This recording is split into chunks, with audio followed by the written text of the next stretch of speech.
Di masa muda saya telah menggunakan seluruh harta, kecerdasan, dan kesabaran saya untuk membentuk sebuah ilusi keluarga yang sempurna, yang pada akhirnya hancur berantakan. Pada suatu malam yang diwarnai hujan badai, ketika saya baru saja pulang dari negosiasi proyek yang mempertaruhkan hidup dan mati perusahaan dan tiba di depan pintu, ibu mertua saya menjambak rambut saya dan menyeret saya di lantai, sementara suami yang sangat saya cintai menerjang dan melayangkan pukulan yang membuat wajah saya lebam. Mereka melemparkan saya ke jalanan, memaki saya sebagai perempuan jalang yang hanya menumpang hidup, tetapi mereka salah besar. Mereka sama sekali tidak tahu bahwa villa senilai 30 miliar yang sedang mereka pijak, perusahaan yang sedang mereka jalankan, semuanya adalah aset pribadi saya. Hanya dengan satu panggilan telepon, saya membuat keluarga itu membelalakan mata saat diusir dari rumah, dan harus merasakan hidup luntang-lantung beratap langit di bawah kolong jembatan. Hari ini saya akan menceritakan kepada Anda semua bagaimana saya menampar wajah orang-orang yang tidak tahu diuntung itu. Suara guntur menggelegar merobek langit malam Jakarta. Mobil saya berbelok melewati jalan-jalan yang tergenang air menuju kawasan villa elit di Pondok Indah. Jam di dashboard sudah menunjukkan tepat pukul 2.00 pagi. Saya baru saja melewati negosiasi selama 10 jam berturut-turut dengan mitra asing. Tenggorokan saya kering, seluruh tubuh saya lelah luar biasa, tetapi di dalam hati ada secercah kegembiraan. Kontrak bernilai ratusan miliar rupiah telah ditandatangani. Perusahaan konstruksi milik Tommy, suami saya, telah resmi lolos dari jurang kebangkrutan akibat manajemennya yang buruk selama setahun terakhir. Saya meyakinkan diri sendiri bahwa besok ketika mendengar berita ini, Tommy pasti akan sangat senang. Ibu mertua saya, Ibu Yanti, yang belakangan ini selalu mengeluh soal uang, mungkin juga akan mengurangi kata-kata sinisnya. Mobil berhenti di depan gerbang tembaga megah dari villa tersebut. Ini adalah hadiah pernikahan yang diberikan khusus oleh orang tua kandung saya, murni atas nama saya sendiri, tetapi demi menjaga harga diri suami, saya tidak pernah sekalipun mengungkit atau memamerkannya.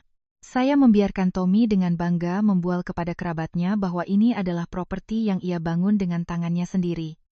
Saya membuka kunci pintu dengan sidik jari dan melangkah masuk. Ruangan gelap gulita, hanya ada cahaya lampu kuning yang memantul dari ruang tamu. Saya baru saja membungkuk untuk melepaskan sepatu hak tinggi.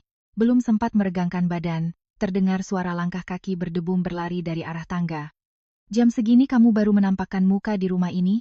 Kamu anggap rumah ini tempat kos, pergi pagi pulang malam seperti perempuan nakal di luaran sana? Hah?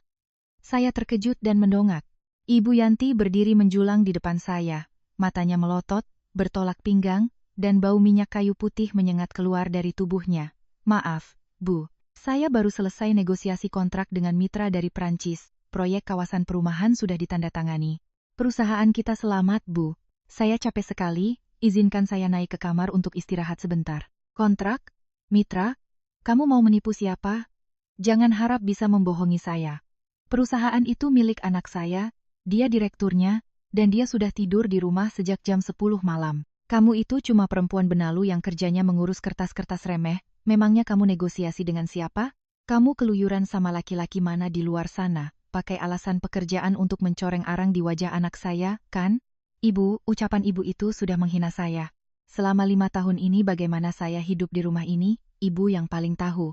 Ibu tidak berhak mencemarkan nama baik saya. Wah, perempuan ini sekarang berani melawan saya. Kamu pikir karena kamu punya paras cantik, kamu bisa menginjak-injak kepala keluarga ini? Biar saya kasih tahu, hari ini saya harus mengajarimu lagi tata krama menjadi menantu. Belum selesai kata-katanya, Ibu Yanti menerjang maju. Tangan keriputnya berayun, menjambak erat gelungan rambut saya yang tersisir rapi. Tarikannya begitu tiba-tiba dan kasar hingga membuat saya kehilangan keseimbangan, jatuh tersungkur ke lantai marmer yang dingin. Lutut saya membentur lantai dengan keras, rasa sakit yang menusuk menjalar hingga ke ubun-ubun. Ibu, lepaskan. Ibu sudah gila, ya? Iya, saya gila. Biar kamu kapok keluyuran malam. Biar kamu kapok pasang muka cemberut sama ibu mertua. Serahkan sekarang juga kartu ATM dan PIN berangkasmu ke sini. Uang di rumah ini harus saya yang pegang. Kamu tidak berhak menyimpan sepeser pun. Saya berusaha mengangkat tangan, melepaskan jari-jari Ibu Yanti yang seperti capit kepiting dari rambut saya. Rasa terhina meluap hingga ke tenggorokan. Wanita ini sama sekali tidak peduli pada keselamatan atau kelelahan saya. Satu-satunya hal yang ia incar, satu-satunya alasan yang membuatnya rela begadang hingga jam 2 pagi menunggui saya, hanyalah uang. Itu uang saya, uang hasil keringat saya. Ibu tidak punya hak untuk memintanya. Lepaskan saya sekarang juga. Tepat saat pergumulan mencapai puncaknya, lampu tangga menyala terang. Tommy berlari turun dari lantai atas dengan tergesa-gesa. Ia mengenakan piyama sutra mahal yang saya belikan bulan lalu. Saya menengadah dengan mata berkaca-kaca, menatap pria yang tidur satu ranjang dengan saya, menunggu pembelaannya, menunggu uluran tangannya untuk menarik saya dari penghinaan ini. Apa yang kamu lakukan, Tari? Sebelum saya sempat menjelaskan, Tommy sudah menerjang. Ia tidak menarik ibunya menjauh. Ia justru mengayunkan tinjunya, melayangkan pukulan yang sangat keras tepat ke wajah saya. Semuanya menjadi gelap. Pukulan dari pria dewasa yang sedang terbakar amarah itu mendarat telak di pipi kanan dan rongga mata saya. Suara dengingan nyaring bergema di telinga saya. Saya terpental jauh dan membentur kaki meja kaca di ruang tamu. Rasa amis darah langsung menyeruak dari sudut bibir saya. Hajar saja dia, nak. Perempuan pengkhianat ini pasti menyembunyikan simpanan rahasia. Dia berani melawan ibu, dia sudah tidak menganggap rumah ini ada harganya lagi. Kamu hebat ya, Tari. Aku sudah lama menahan diri. Gaji kamu cuma sepeser. Cuma modal koneksi sedikit saja berani menceramahiku di perusahaan? Kamu pikir aku tidak tahu kamu diam-diam transfer uang ke orang tuamu di kampung untuk renovasi rumah mereka? Hari ini, kalau kamu tidak menyerahkan seluruh buku tabungan dan menandatangani surat balik nama rumah ini atas namaku, aku akan menghajarmu sampai kamu merangkak keluar dari pintu itu. Saya terkapar di atas lantai marmer. Dada saya kembang kempis bernapas dengan susah payah, darah dari sudut bibir menetes menjadi noda merah pekat di atas ubin putih bersih. Rasa sakit fisik dari pipi yang bengkak dan kulit kepala yang nyaris robek tidak ada apa-apanya dibandingkan dengan kehancuran mengerikan di dalam pikiran saya. Saya menatap kedua manusia yang berdiri menjulang di depan saya. Ibu mertua yang biasanya bermanis muka meminta dibelikan barang branded, kini berwajah buas layaknya binatang buas kelaparan. Suami yang baru tadi pagi mengirim pesan memanggil saya istri tersayang, memohon agar saya pergi bernegosiasi menyelamatkan perusahaannya, kini menatap saya dengan tatapan penuh kekejaman dan keserakahan yang tak berdasar. Kamu masih menatapku dengan mata seperti itu? Berdiri, ambil pena dan kertas, biar aku kasih tahu, rumah ini adalah rumahku, perusahaan itu perusahaanku. Kamu hidup di rumahku, maka kamu harus tunduk pada peraturanku. Panggil pengacara sekarang juga, nak, suruh dia cap jempol. Perempuan macam ini kalau tidak dihajar tidak akan kapok. Saya mengangkat tangan, mengusap darah di sudut bibir. Anehnya, saya sama sekali tidak menangis, air mata ini sudah tidak bisa menetes lagi. 10 tahun jatuh bangun di dunia bisnis. Mengelola puluhan arus modal raksasa. Saya tidak pernah sekalipun tunduk pada lawan manapun. Namun, saya malah dengan bodohnya mengurung diri di dalam sangkar besi ikatan suami istri, memotong cakar saya sendiri demi menjadi domba penurut di mata keluarga mereka. Perlahan saya menopangkan tangan ke lantai, memaksa diri untuk berdiri. Seluruh tubuh saya terasa remuk, namun punggung saya tegak lurus.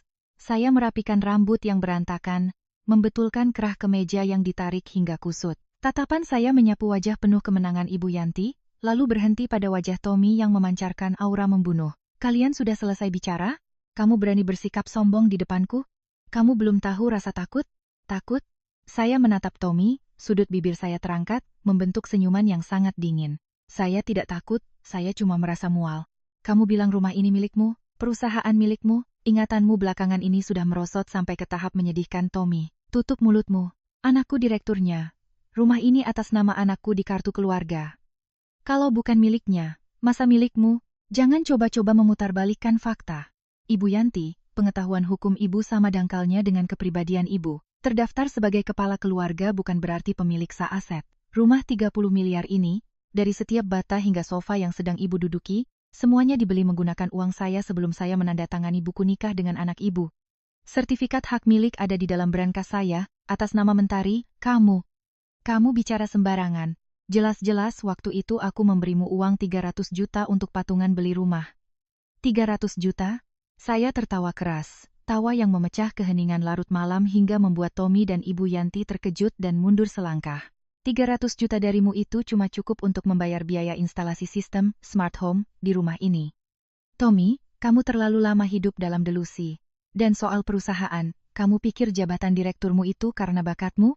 Kalau bukan karena 70% saham mayoritas yang saya suntikkan dari kantong pribadi untuk menyelamatkanmu 3 tahun lalu, kamu sekarang sudah jadi buronan rentenir. Kamu ular berbisa. Kamu penuh perhitungan. Kamu sudah menjebak keluargaku dari awal kan? Kamu penipu. Saya tidak menjebak siapapun. Saya telah memberi kalian kehidupan mewah yang seumur hidup tidak berani kalian impikan, Tetapi keserakahan kalian tidak ada batasnya. Kalian ibarat air susu dibalas air tuba, ingin merampas hasil keringat saya lalu membuang saya ke jalan. Kalau begitu, biar saya tunjukkan kepada kalian, saat disudutkan, seekor ular berbisa yang sesungguhnya akan menggigit balik seperti apa. Saya berjalan tenang melewati mereka berdua, langsung menuju rak kayu di sudut ruang tamu. Saya mengambil tas tangan bermerek milik saya. Tommy yang melihat hal itu, langsung menerjang ingin merampasnya.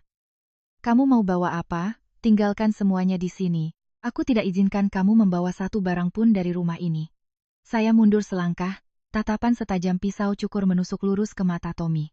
Coba sentuh aku sekali lagi. Luka di wajahku, rambut yang dicabut ibumu, semuanya sudah direkam tanpa terlewat satu detik pun oleh sistem kamera CCTV keamanan yang tersembunyi di ruang tamu ini. Kamu direktur perusahaan, coba kamu pikirkan, kalau video KDRT dan percobaan perampasan aset ini, besok pagi muncul di meja penyidik kepolisian dan halaman depan berita nasional, apa kursi direkturmu masih bisa dipertahankan?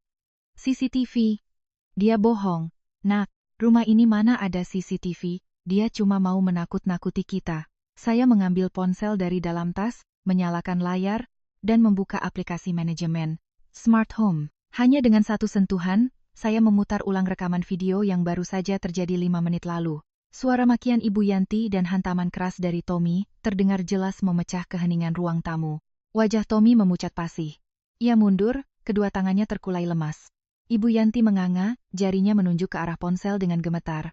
Kalian pikir, seorang wanita yang bergerak di bidang keuangan seperti saya begitu bodoh hingga tidak tahu cara melindungi aset dan nyawanya sendiri di rumah ini? Tari, aku tadi cuma hilaf karena emosi, tolong jangan perbesar masalah ini. Diam. Bentak saya memotong alasan pengecutnya. Mulai detik ini, tidak ada lagi kompromi di antara kita. Kalian sangat menyukai rumah ini, kan? Tinggallah di sini. Nikmati malam terakhir kalian bergelimang kemewahan ini, karena besok, saya akan membuat kalian tahu rasanya jatuh dari surga ke neraka. Saya membalikkan badan, melangkah panjang dan tegas keluar dari pintu utama. Suara guntur masih menggelegar, hujan deras di luar menampar wajah saya yang sedingin es. Tetapi di dalam dada saya, ada api yang berkobar hebat. Saya membuka pintu mobil, duduk di kursi kemudi. Bau amis darah di mulut bercampur dengan air hujan yang asin. Saya mengambil ponsel, menekan nomor yang sudah sangat saya hafal. Panggilan dijawab hanya dalam 3 deringan. Pengacara Kusuma, tolong besok pagi, tepat jam 8.00, aktifkan seluruh berkas pembekuan aset terhadap PT Bangun Persada. Siapkan untuk saya tim pengawal profesional terbaik dan surat perintah eksekusi aset yang sah. Kita punya sampah yang harus dibersihkan dari rumah. Mobil melaju membelah malam Jakarta yang pekat. Hujan deras mengguyur kaca depan, seolah ingin mencuci bersih semua kepahitan dan penghinaan yang baru saja saya derita. Saya menatap wajah saya di kaca spion, pipi kanan bengkak kemerahan, rongga mata berdenyut nyeri, helaian rambut yang rontok masih berserakan di kerah kemeja. 10 tahun bertarung di dunia bisnis, dari karyawan biasa hingga menduduki posisi direktur keuangan. Saya tidak pernah membiarkan siapapun menginjak-injak saya. Namun pria yang saya pilih sebagai suami justru menggunakan kepalan tangannya untuk membalas pengorbanan saya. Saya tidak menangis. Air mata kelemahan itu sudah saya cekik sendiri sejak saya melangkah keluar dari pintu villa tersebut. Saya membatin, orang-orang seperti mereka tidak pantas mendapatkan setetes pun air mata saya. Tujuan saya bukanlah rumah orang tua saya. Saya tidak ingin mereka khawatir melihat kondisi putrinya yang mengenaskan ini. Tujuan saya adalah RSUPN Cipto Mangunkusumo. Saya membutuhkan visum et repertum yang sangat mendetail, itu akan menjadi senjata hukum paling tajam untuk menjerat pelaku KDRT ke ranah hukum. Di ruang IGD, dokter menatap saya dengan pandangan prihatin. Dengan tenang, saya meminta mereka melakukan röntgen, tes medis yang diperlukan, dan mencatat dengan jelas penyebab cedera ini adalah akibat penganiayaan. Memegang hasil rekam medis dan surat visum di tangan, saya menyimpannya hati-hati di dalam tas layaknya jimat pelindung. Tiba-tiba, ponsel di tas bergetar hebat. Layar menampilkan nama Tommy, saya membiarkannya berdering hingga ketiga kalinya sebelum perlahan menekan tombol terima. Saya mengaktifkan perekam suara. Tari, kamu di mana? Kamu gila ya kabur di tengah hujan badai begini? Dengar, kejadian tadi cuma keributan kecil dalam rumah tangga, jangan terlalu dibesar-besarkan. Suami istri itu ibarat piring dan sendok, wajar kalau bergesekan, apalagi aku sedang stres urusan kerja. Kamu itu istri, harus tahu cara bersabar dan memaklumi suami. Cepat setir mobil pulang, ibu sedang marah besar ini. Kamu menyebut pukulan ke wajahku dan tindakan ibumu yang menyeretku di lantai sebagai keributan kecil? Tommy, apa kamu benar-benar berpikir aku ini orang bodoh yang bisa dimanipulasi dengan alasan murahanmu itu? Jangan keras kepala.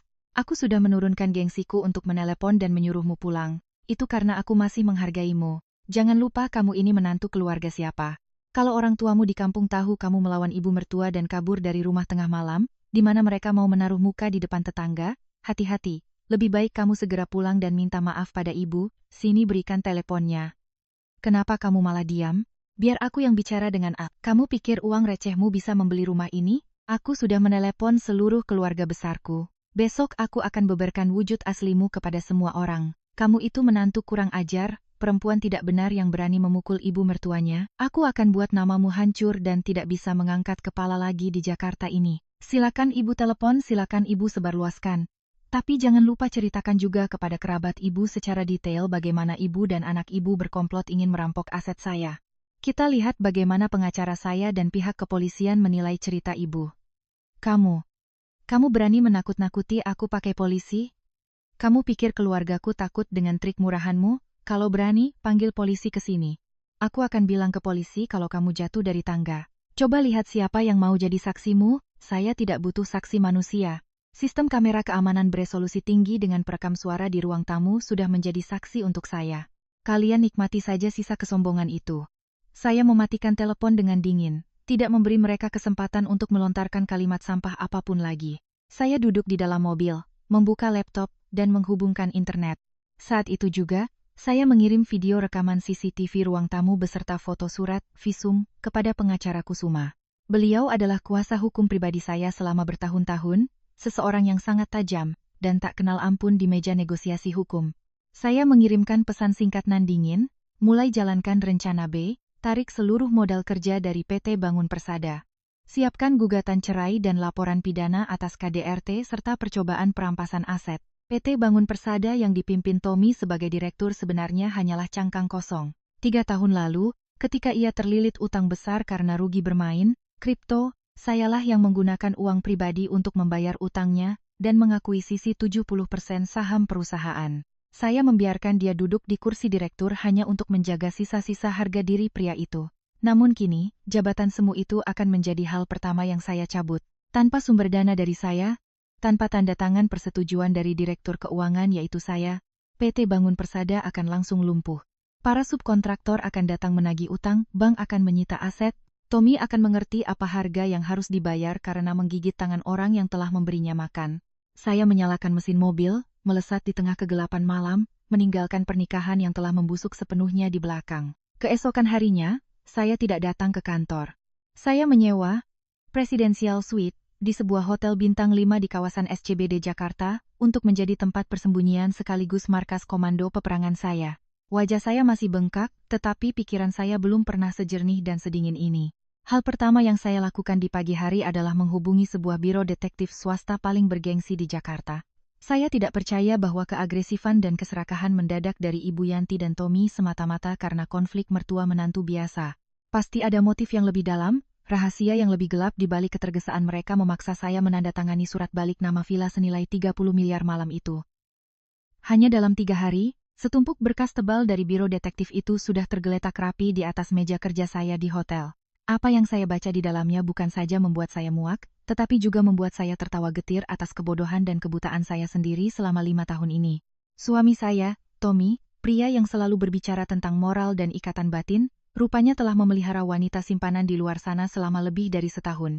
Wanita itu bernama Lina, seorang resepsionis muda di salah satu perusahaan mitra. Yang lebih menjijikkan, wanita itu kini sedang hamil 4 bulan mengandung bayi laki-laki. Ibu mertua saya, Ibu Yanti, yang selalu menyindir saya sebagai pohon mandul yang tidak bisa berbuah, ternyata sudah lama mengetahui keberadaan si pelakor dan cucu mahkota ini. Beliau bahkan sering diam-diam menemani pelakor itu periksa kandungan, membelikan barang dan makanan bergizi menggunakan uang bulanan yang selalu saya berikan kepadanya. Berkas itu juga melampirkan foto-foto Tommy dan Ibu Yanti yang menemani Lina melihat-lihat sebuah apartemen mewah di kawasan Kelapa Gading. Uang muka apartemen itu diambil dari rekening cadangan PT Bangun Persada, uang yang saya kumpulkan dengan darah dan air mata untuk dana darurat perusahaan. Mereka telah menyusun rencana yang sangat sempurna, memaksa saya menyerahkan villa, merampas seluruh aset, lalu membuang saya ke jalan dengan tangan kosong agar mereka bisa dengan sah membawa masuk pelakor dan cucu emas mereka ke dalam rumah. Saya bersandar di sofa, menyesap anggur merah. Rasa sakit akibat pengkhianatan sepertinya telah sepenuhnya mati rasa, digantikan oleh rasa jijik yang memuncak. Saya membuka aplikasi Smart Home di ponsel saya. Sistem kamera dan alat penyadap tersembunyi yang saya pasang di seluruh sudut villa sejak baru pindah, sedang menyiarkan secara langsung setiap suara dan gambar ke perangkat saya. Mereka sama sekali tidak tahu bahwa setiap gerak-gerik di rumah itu berada dalam kendali saya. Tommy, kamu ini kerja pakai otak tidak? Kalau sudah mukul, pastikan tuntas. Paksa dia tanda tangan baru dilepas. Sekarang dia kabur entah kemana sudah beberapa hari ini, HP-nya mati. Silina terus mendesak minta pindah ke sini untuk istirahat. Perutnya makin membesar. Kamu mau cucu mahkota keluarga kita lahir dan hidup sembunyi-sembunyi di luar selamanya? Cepat cari cara suruh si Tari pulang. Ibu pikir aku tidak panik? Dari pagi Bang terus menelepon. Pemasok bahan bangunan juga pada datang ke kantor nagih utang. Rekening perusahaan tiba-tiba dibekukan, aku tidak bisa menarik sepeser pun. Pasti Tari yang berulah. Dia memutus aliran dana kita. Bu, kalau sekarang kita terlalu keras, lalu dia kasih video malam itu ke polisi, aku bisa dipenjara. Kamu ini bodoh sekali nak, dia itu perempuan, dia sangat mencintaimu sampai mati. Kamu cukup turunkan ego, bujuk dia dengan kata-kata manis, hatinya pasti luluh lagi. Telepon dia, bilang ibu sakit parah, masuk UGD, tipu dia agar pulang. Begitu dia masuk rumah, ibu akan siapkan segelas jus jeruk yang dicampur obat tidur. Setelah dia minum dan tertidur pulas, kamu pegang tangannya dan tempelkan cap jempolnya di surat balik nama. Hitam di atas putih, ada cap sidik jari yang jelas. Kalau dia bangun dan sadar, semuanya sudah beres. Memangnya dia bisa menuntut pakai bukti apa? Apa rencana ibu tidak terlalu nekat? Kalau ketahuan bagaimana? Kamu takut apa? Ada ibu di belakangmu. Paling-paling ibu panggil orang tuanya yang di kampung. Ibu akan menangis meraung-raung, bilang dia perempuan gatal yang selingkuh. Orang tuanya itu pensiunan guru negeri, gengsinya setinggi langit, kalau melihat anaknya cacat moral, ibu berani taruhan mereka tidak akan berani buka mulut untuk membela. Kita harus paksa dia tanda tangan. Villa ini, perusahaan ini, harus jadi milikmu, milik cucu penerus keluarga kita. Jangan biarkan ayam betina mandul itu membawa lari uang kita. Mendengar setiap kata licik dan kejam keluar dari mulut ibu mertua dan pria yang pernah saya sebut sebagai keluarga, saya hanya bisa tertawa sinis. Mereka meremehkan hukum, meremehkan karma, dan yang terpenting, mereka terlalu meremehkan seorang mentari. Obat tidur? Memakai orang tua kandung saya sebagai alat ancaman?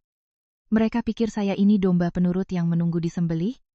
Baik, kalau mereka ingin mementaskan drama kasih sayang untuk menjebak saya akan secara pribadi pulang, masuk ke dalam jebakan itu, dan mengubahnya menjadi kuburan bagi mereka sendiri.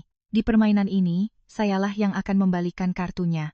4 hari setelah malam badai itu, saya memutuskan untuk kembali ke Villa Pondok Indah.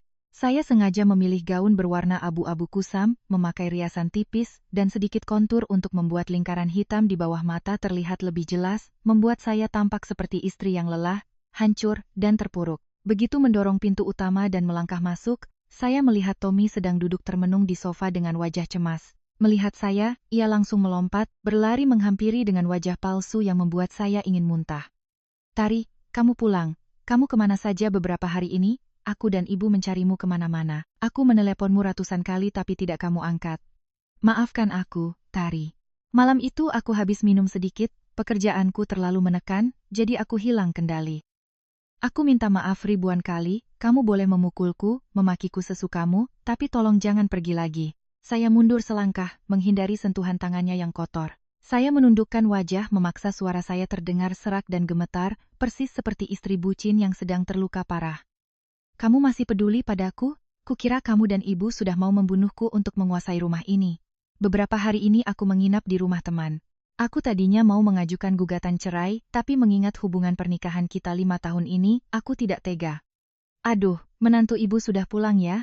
Ibu Yanti keluar dari dapur, membawa nampan berisi buah-buahan, dengan senyum palsu yang membuat bulu kuduk saya berdiri. Dia mendekat, menggenggam tangan saya, dan mengelusnya, memainkan peran sebagai ibu yang penyayang dan pemaaf.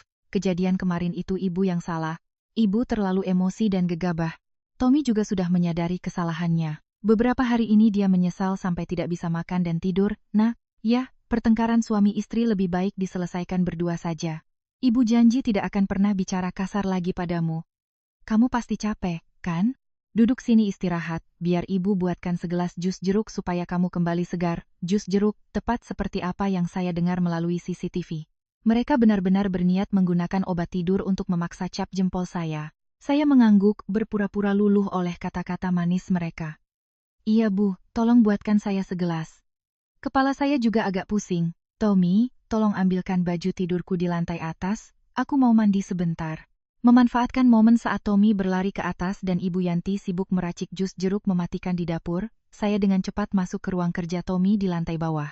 Dengan keahlian dan kecepatan seorang profesional keuangan, saya mencolokkan flash disk keamanan khusus ke komputer pribadinya. Kata sandi komputernya sudah lama saya kuasai. Hanya dalam waktu 3 menit singkat, program tersembunyi menyalin seluruh data di hard disk. Dari laporan keuangan internal, daftar kontrak fiktif yang ia gunakan untuk menguras dana perusahaan, hingga bukti percakapan dan transfer biaya hidup untuk si pelakor bernama Lina.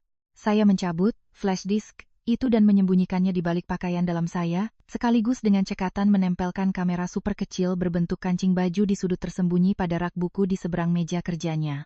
Mulai sekarang, tidak ada satupun transaksi gelap di ruangan ini yang bisa lolos dari mata saya. Saya baru saja keluar dari ruang kerja dan duduk di sofa saat Ibu Yanti membawakan jus jeruk itu.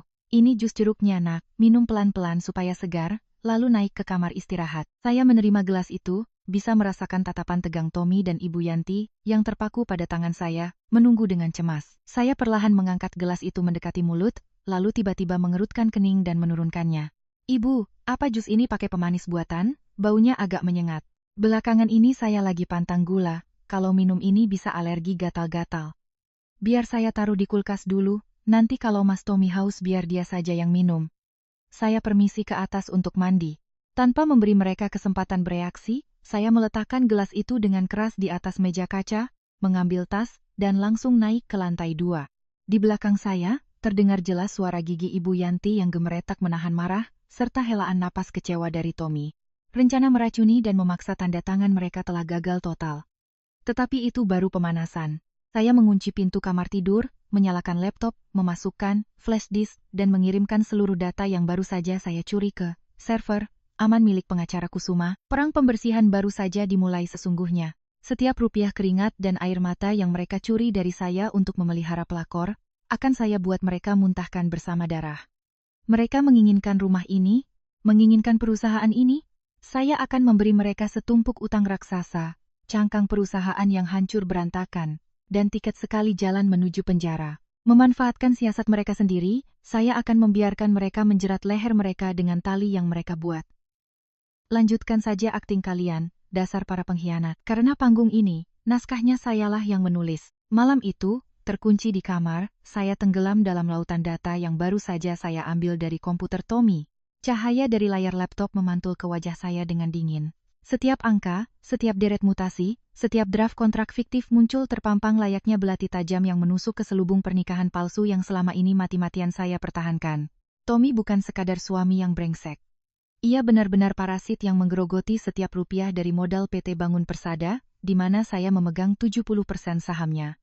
Dengan insting seorang direktur keuangan, saya hanya butuh waktu kurang dari 2 jam untuk menguliti seluruh jaringan penggelapannya.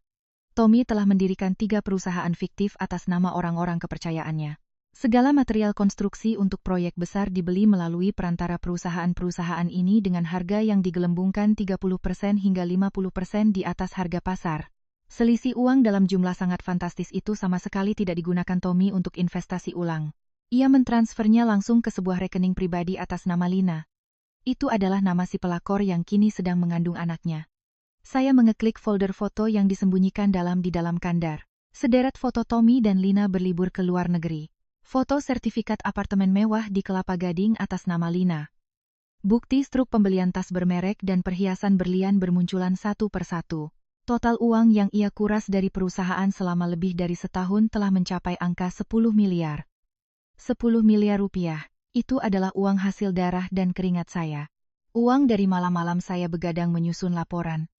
Dari momen-momen saya harus menunduk menghabiskan gelas minuman bersama klien hingga lambung saya berdarah, demi memenangkan proyek untuk perusahaan. Tapi ia dengan seenaknya mengambil uang itu untuk memelihara gundik, membangun sarang cinta lain di belakang saya. Saya mengangkat telepon dan menghubungi pengacara Kusuma. Panggilan langsung tersambung meski saat itu sudah jam 3.00 pagi. Pak Kusuma, seluruh bukti penggelapan, pendirian perusahaan fiktif, dan pencucian aset milik Tommy, sudah saya enkripsi dan kirim ke server Anda. Tolong periksa dengan teliti. Besok pagi, sebagai pemegang 70% saham, saya minta Anda mewakili saya mengirim surat peringatan darurat ke bank rekanan. Gunakan klausul pengendalian risiko keuangan dalam anggaran dasar perusahaan, saya memerintahkan pembekuan seluruh rekening PT Bangun Persada. Detik ini juga. Tidak ada seorang pun, termasuk Direktur Tommy, yang boleh menarik atau mentransfer uang, bahkan sepeser pun. Saya sudah menerima datanya, Bu Tari. Dengan bukti ini, kita sepenuhnya bisa mempidanakan Tommy atas tuduhan penggelapan dalam jabatan dan penipuan. Perintah pembekuan rekening akan dieksekusi tepat pada jam buka operasional bank besok pagi.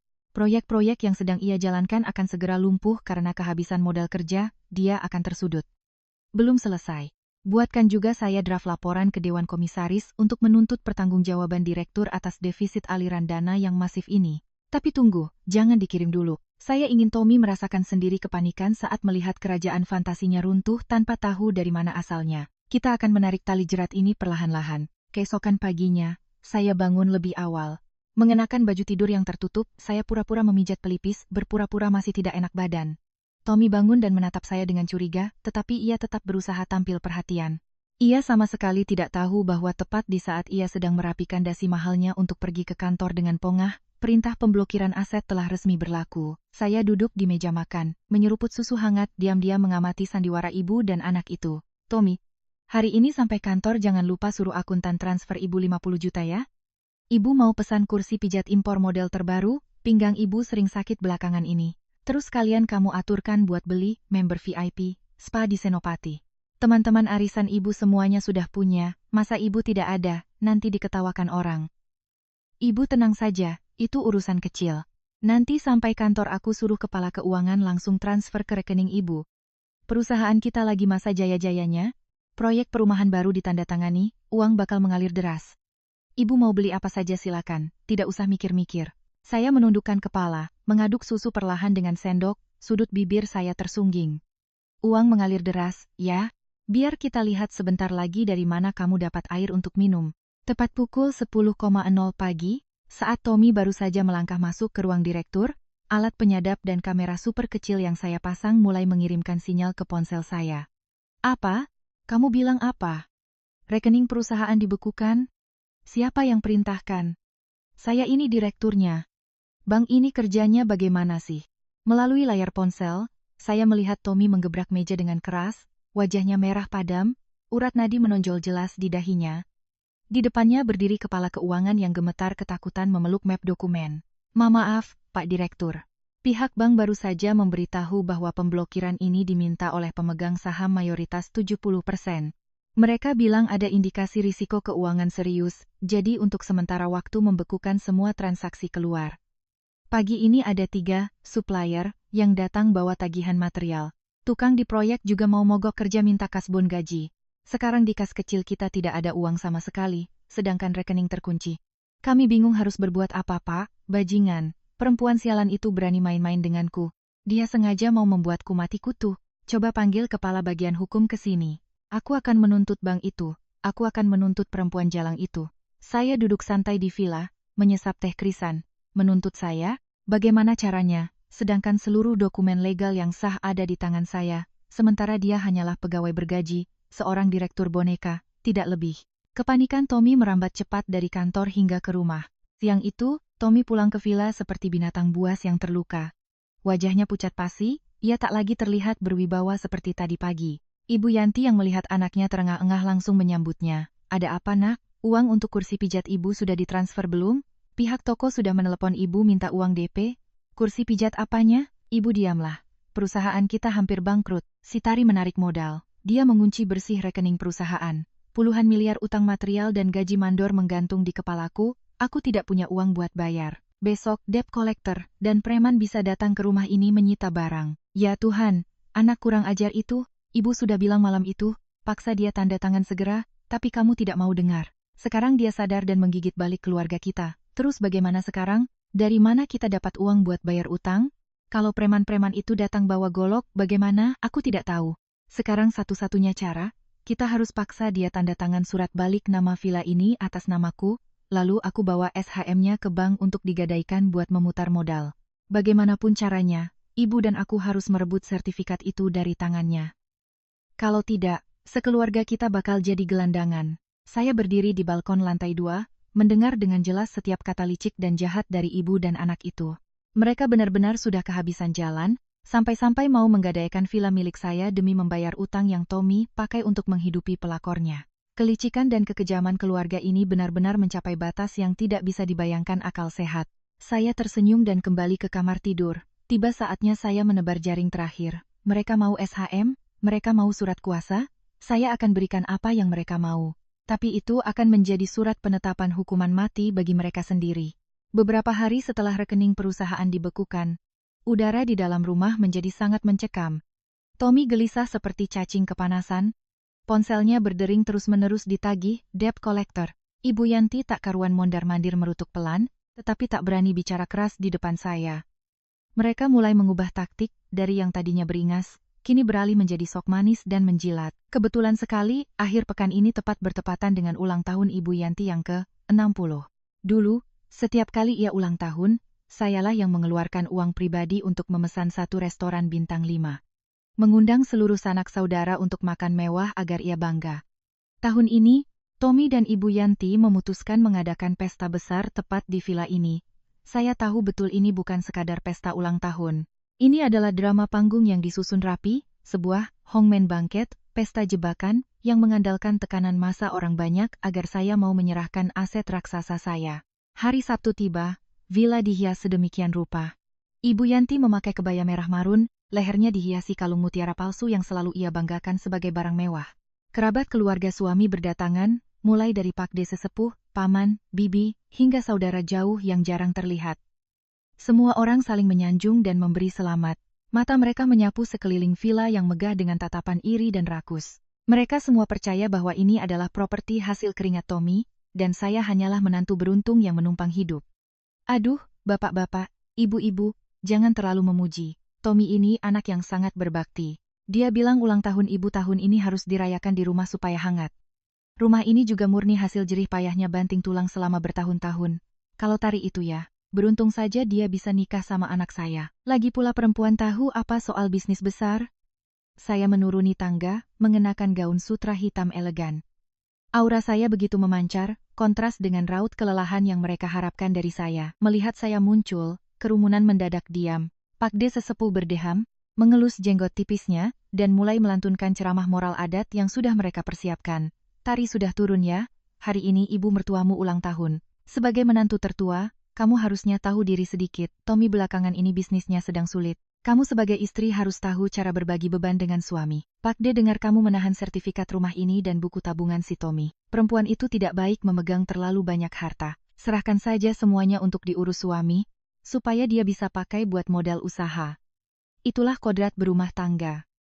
Saya tersenyum, sebuah senyuman tenang yang menakutkan. Saya berjalan mendekati meja pesta, menatap lurus ke mata pakde sesepuh, lalu mengalihkan pandangan pada Tommy dan Ibu Yanti, yang berdiri kaku di sudut ruangan, berpura-pura menjadi korban. Kata-kata pakde benar sekali, suami istri memang harus sependeritaan dan sepenanggungan. Tapi, apakah pakde tahu siapa yang membiayai rumah ini dan perusahaan tempat Mas Tommy menjadi direktur? Sejak menikah sampai sekarang, Mas Tommy tidak pernah membawa pulang gaji sepeser pun kepada saya. Sebaliknya, sayalah yang menanggung semua biaya hidup keluarga ini. Sekarang, ketika dia rugi berbisnis, kalian malah berbondong-bondong menekan saya mengeluarkan aset pribadi untuk melunasi utangnya. Hukum moral dari mana itu? Kamu, jangan memfitnah. Kamu sengaja mengarang cerita. Anakku itu direktur, dia banting tulang siang malam. Bukannya kasihan, kamu malah pelit dan egois, biar semua kerabat di sini jadi saksi.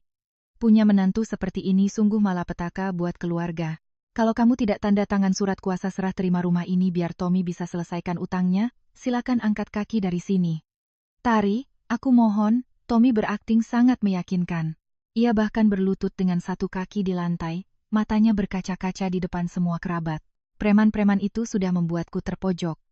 Kamu cuma perlu tanda tangan surat kuasa ini, pinjamkan aku SHM sebentar untuk digadaikan ke bank.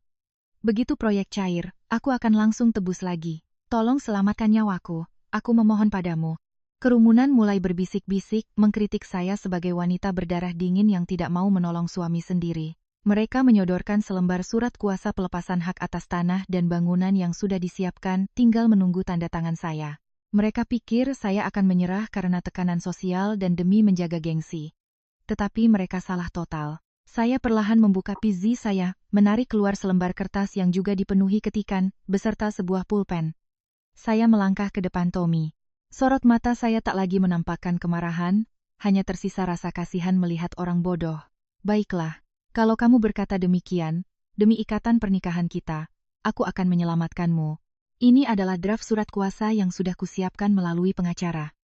Aku akan memberimu wewenang penuh untuk mengatur dan menyelesaikan segala utang PT Bangun Persada. Baca baik-baik, baru aku akan tanda tangan. Tommy kegirangan seperti orang mendapat durian runtuh.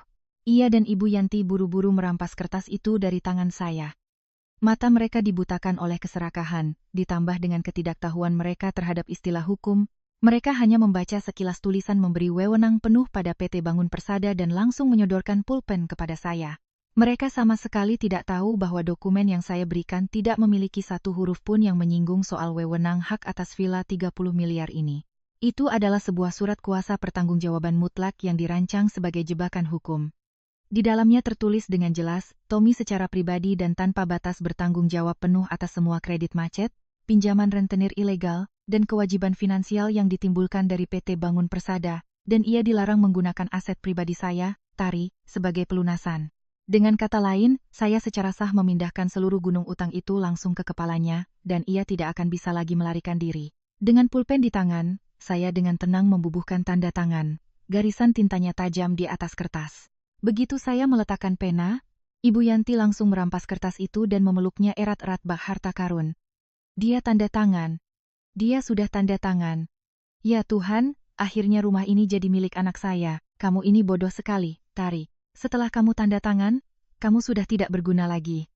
Mulai besok, aku akan membuatmu jadi gelandangan di jalanan. Villa ini akan jadi milikku dan anakku. Terima kasih ya Tari. Suara Tommy seketika berubah. Tapi ini sudah terlambat. Aku sudah punya wanita lain, perempuan yang penurut, yang bisa melahirkan anak laki-laki untuk meneruskan keturunanku, bukan perempuan tua layu yang cuma tahu kerja seperti kamu. Kemasi sendiri barang-barangmu dan enyahlah dari sini. Saya menatap wajah licik ibu dan anak itu yang langsung berubah drastis usai mengira telah menguasai properti saya. Kerabat di sekeliling mereka juga ikut tertawa mengejek ke arah saya. Saya sama sekali tidak marah. Sebaliknya, saya tersenyum-senyum paling cerah dan melegakan selama 5 tahun ini.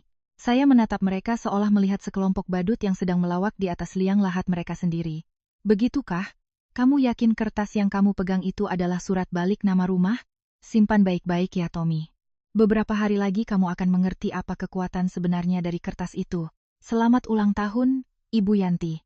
Anggap saja pesta ini sebagai perpisahan terakhir kalian dari dunia kaum jet set. Saya berbalik, melangkah dengan anggun ke lantai atas, mengemasi beberapa potong pakaian penting ke dalam koper kecil.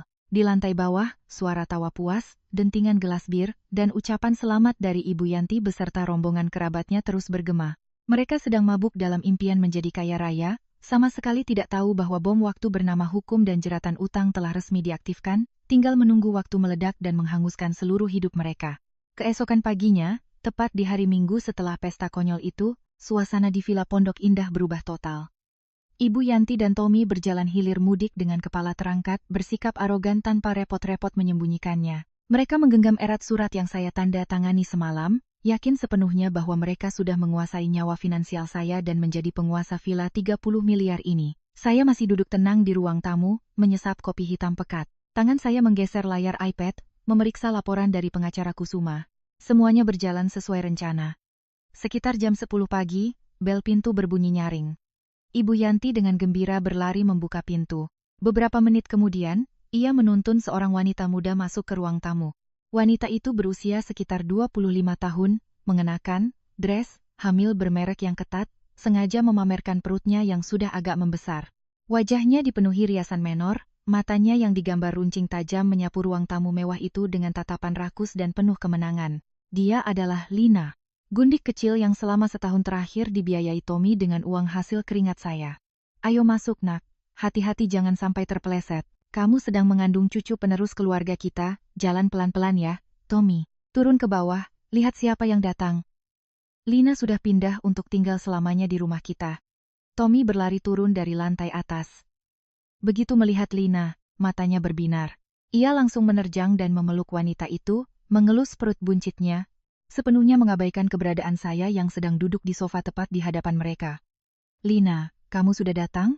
Aku kangen sekali padamu dan bayi kita. Mulai hari ini adalah rumahmu. Kalau kamu mau mendekor ulang kamar, kasih tahu saja, aku akan suruh tukang membongkar dan merenovasinya sesuai kemauanmu. Gundik itu tersenyum miring, melepaskan pelukan Tommy, lalu berjalan menghampiri saya. Ia berdiri sambil menunduk menatap saya, menyilangkan tangan di dada. Suaranya melengking nyaring dan penuh provokasi. Halo Mbak Tari. Mbak pasti sudah tahu saya siapa, kan? Mas Tommy bilang Mbak itu pohon mandul. 5 tahun serumah tapi tidak bisa beranak. Perempuan yang tidak bisa melahirkan anak itu sangat tidak berguna Mbak, beda dengan saya. Saya sedang mengandung darah daging penerus keluarga Mas Tommy. Mbak kan juga sudah tanda tangan serah terima rumah ini. Buat apa Mbak masih tebal muka duduk di sini? Cepat angkat kaki dari rumah saya, biar saya bisa telepon orang untuk mengganti sofa baru. Duduk di sofa bekas Mbak ini rasanya kotor sekali. Saya perlahan meletakkan cangkir kopi ke meja. Suara keramik berbenturan dengan kaca terdengar kering. Saya menatap tajam wanita yang sedang membusungkan dadanya itu. Sungguh ketidakmampuan untuk merasa malu dari para perebut suami dan harta orang ini membuka wawasan saya. Rumahmu, sofa milikmu, adik kecil. Umurmu masih muda tapi imajinasimu liar sekali. Kamu pikir hanya dengan membawa janin di perutmu kamu bisa masuk ke rumah ini begitu saja? Coba tanya pria di sebelahmu itu, kartu kredit yang dia gesek untuk membeli, dress, yang kamu pakai sekarang, itu uang siapa? Tutup mulutmu. Lina ini yang memberikan keturunan untuk keluargaku, dialah nyonya rumah di masa depan. Sedangkan kamu, surat kuasa yang kamu tanda tangani kemarin sudah kusimpan rapi di brankas. Besok pagi, Tommy akan membawanya ke notaris untuk balik nama. Kamu sudah tidak punya apa-apa lagi. Tidak punya rumah, tidak punya perusahaan. Aku mau lihat seberapa lama lagi kamu bisa bertingkah. Sekarang kemasi bajumu dan pergi dari sini. Jangan sampai aku harus memanggil satpam perumahan untuk menyeretmu keluar. Ibu Yanti berteriak histeris, berlari ke arah saya dan merampas tas tangan saya, lalu melemparkannya ke arah pintu. Tindakannya begitu kasar dan brutal, layaknya perampok yang sudah kehilangan akal sehat. Tommy yang berdiri di samping Lina bukannya mencegah, malah tertawa sinis dengan sorot mata penuh kepuasan. Pergilah, Tari. Jangan sampai aku harus menggunakan kekerasan lagi padamu. Villa ini terlalu besar untuk perempuan kesepian sepertimu. Aku akan merapikan kamar utama untuk menyambut Lina. Kamu sudah tidak punya hak apa-apa lagi di sini. Saya berdiri. Postur saya jauh lebih tinggi dari pelakor yang sedang meliuk-liuk itu. Saya menepis debu dari rok saya, tanpa tergesa-gesa, tanpa amarah. Saya berjalan mengambil tas tangan saya yang dilempar, lalu menatap satu persatu 3 wajah yang sedang tenggelam dalam delusi kekuasaan itu. Kalian mengusir saya? Baik, saya akan pergi. Tapi sebelum pergi, saya mau mengingatkan kalian satu hal. Jangan berani-berani merusak atau mengubah barang apapun di dalam rumah ini. Karena sebentar lagi, ketika saya kembali, saya tidak ingin melihat aset saya dikotori oleh orang-orang seperti kalian. Dan untukmu Tommy, ingat bahwa surat yang saya tanda tangani kemarin ke notaris secepatnya. Jangan sampai kehilangan momen emas. Halah, kurang-kurangi bicaramu. Kalau mau pergi, cepat minggat, tidak usah diantar. Saya tersenyum dingin, berbalik dan melangkah mantap keluar dari pintu kayu jati yang kokoh. Matahari pagi hari Minggu bersinar terang menyinari tubuh saya. Saya menarik napas dalam-dalam menghirup udara segar Pondok Indah. Di belakang saya, pintu rumah dibanting tertutup, diikuti suara tawa menggelegar dari Ibu Yanti dan suara manja sang pelakor. Mereka pikir mereka sudah menang. Mereka pikir mereka berhasil menendang pemilik aslinya keluar dari rumah dan bersiap menikmati kehidupan mewah. Betapa menyedihkannya kebodohan mereka. Surat yang saya tanda tangani kemarin adalah surat kuasa pertanggungjawaban utang, bukan surat pelepasan hak tanah dan bangunan. Rekening PT Bangun Persada sedang dibekukan, para penagih utang sudah mengepung dari segala arah. Besok, ketika Tommy membawa surat itu ke notaris, ia akan meresmikan dirinya sendiri untuk menanggung beban utang hasil korupsinya yang bernilai lebih dari 10 miliar. Saya masuk ke mobil dan menyalakan mesin. Melalui kaca spion, saya menatap villa saya untuk terakhir kalinya sebelum badai benar-benar menghantam kepala mereka. Mobil saya melesat maju, langsung menuju kantor pengacara Kusuma. Di sana, tim hukum terbaik, beserta surat gugatan cerai, bukti perselingkuhan, bukti KDRT, dan perintah penyitaan aset sudah disiapkan matang. Masa-masa menahan diri telah usai. Saya akan memberi mereka waktu 3 hari untuk hidup dalam delusi kekayaan sebelum saya sendiri yang menghancurkan dunia kotor mereka.